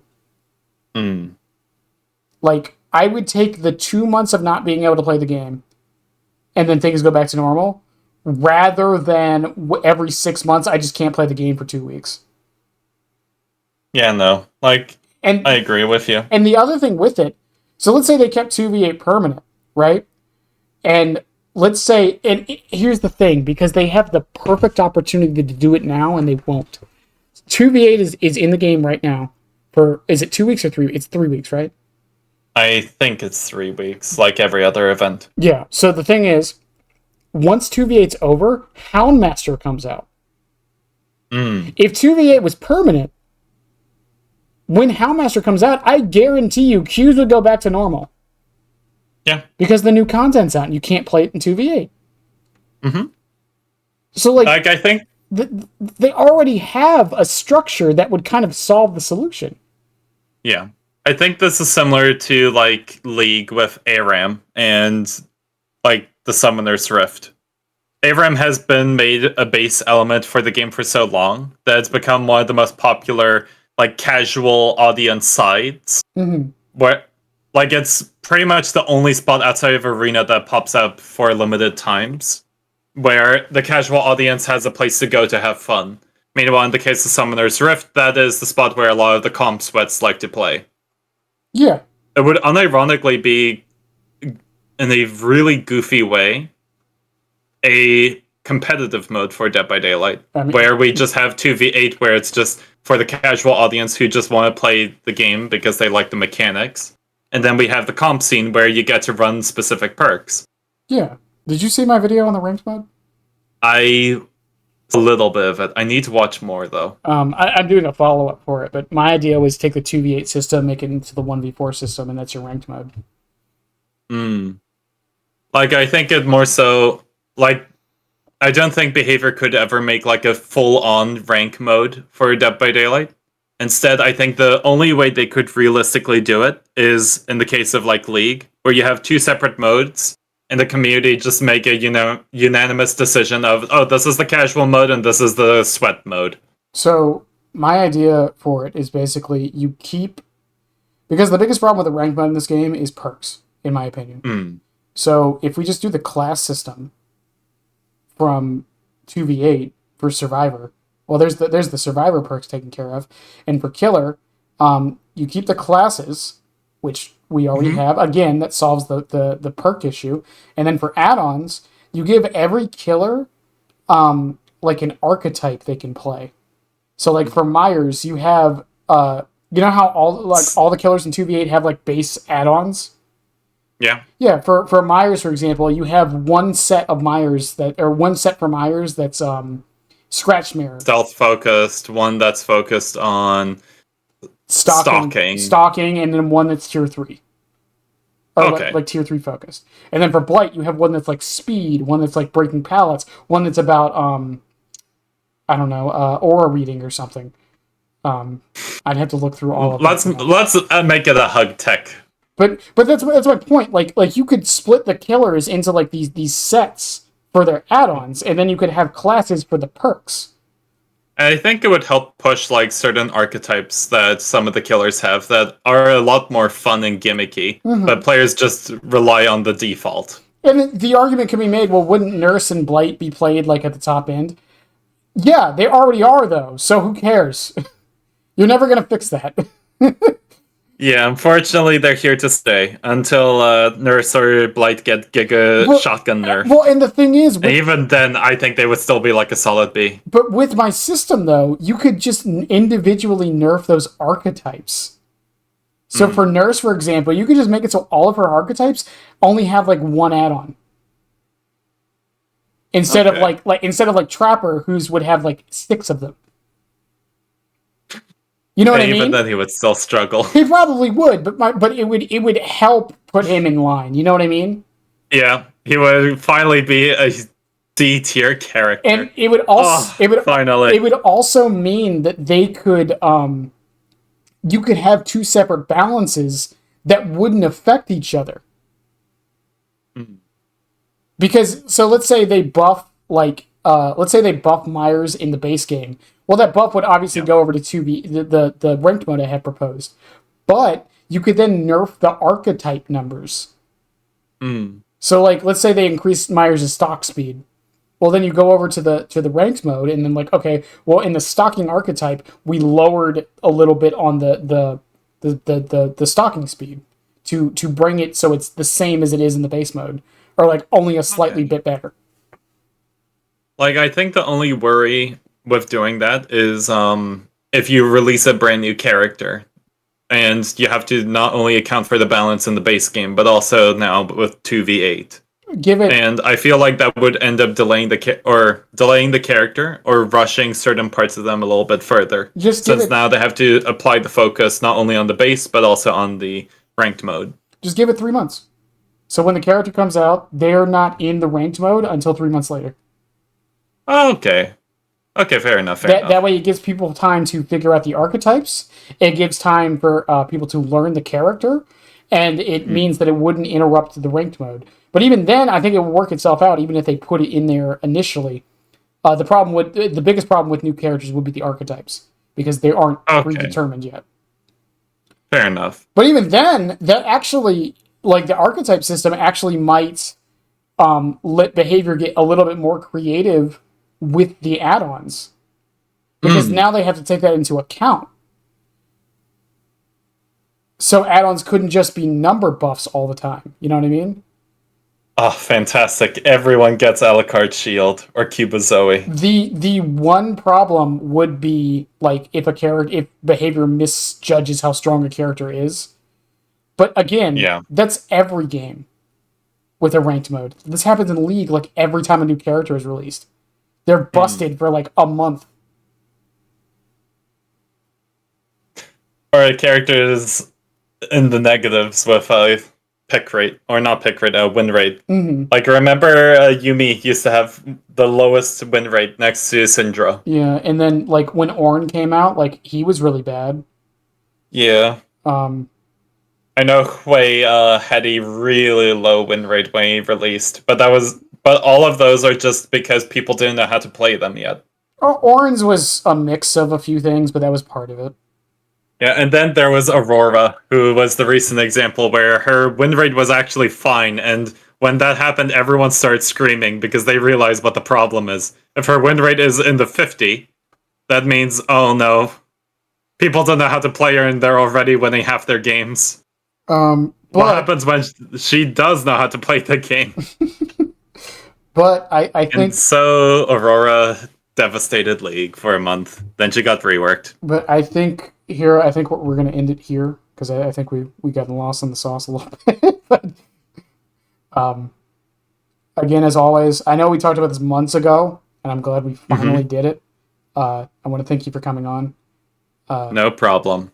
I know you gave me almost 4 hours of your time, which is worth more than anything. But yeah, but like I said, thank you again. I hope to have you on again, maybe when a few new perks come out in the next year or so. We'll see. Oh, that would be amazing. In general, like, if there's any discussion points that you want to raise, I'm always just here to just talk because I, although I tend to be rather sarcastic and I like to have like a very moody tone, especially towards certain Survivor and Killer players, I will admit I do really love Dead by Daylight. It's a game that is unlike any other and is one of the very few which has unfortunately grappled onto my brain and refuses to let go. If we didn't like the game, we wouldn't talk about it for 4 hours, you know what I mean? Like, True. I don't know where people get this idea that we all hate this video game. Some people genuinely do, and like it's like, okay, man, just stop playing. But yeah, for a lot of people, it's just passion and wanting the game to be better. Now, whether or not they're biased towards what they think is better is a different thing. But for the most part, like, when you get off Twitter, when you get off the YouTube and just like kind of talk to people outside of it, people genuinely like this game. Yeah. Even for I think it's mostly just a negative bubble that's just been engulfing Twitter and YouTube with content creation. Blue Sky, which is just Blue Sky's been great. I haven't seen any Blue Sky. I have, yeah. It's like a new Twitter.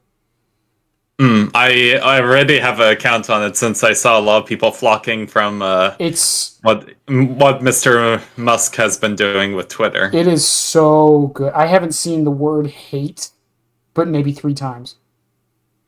Like it's been so refreshing, because it has algorithms on there specifically to make it so that kind of stuff doesn't get pushed.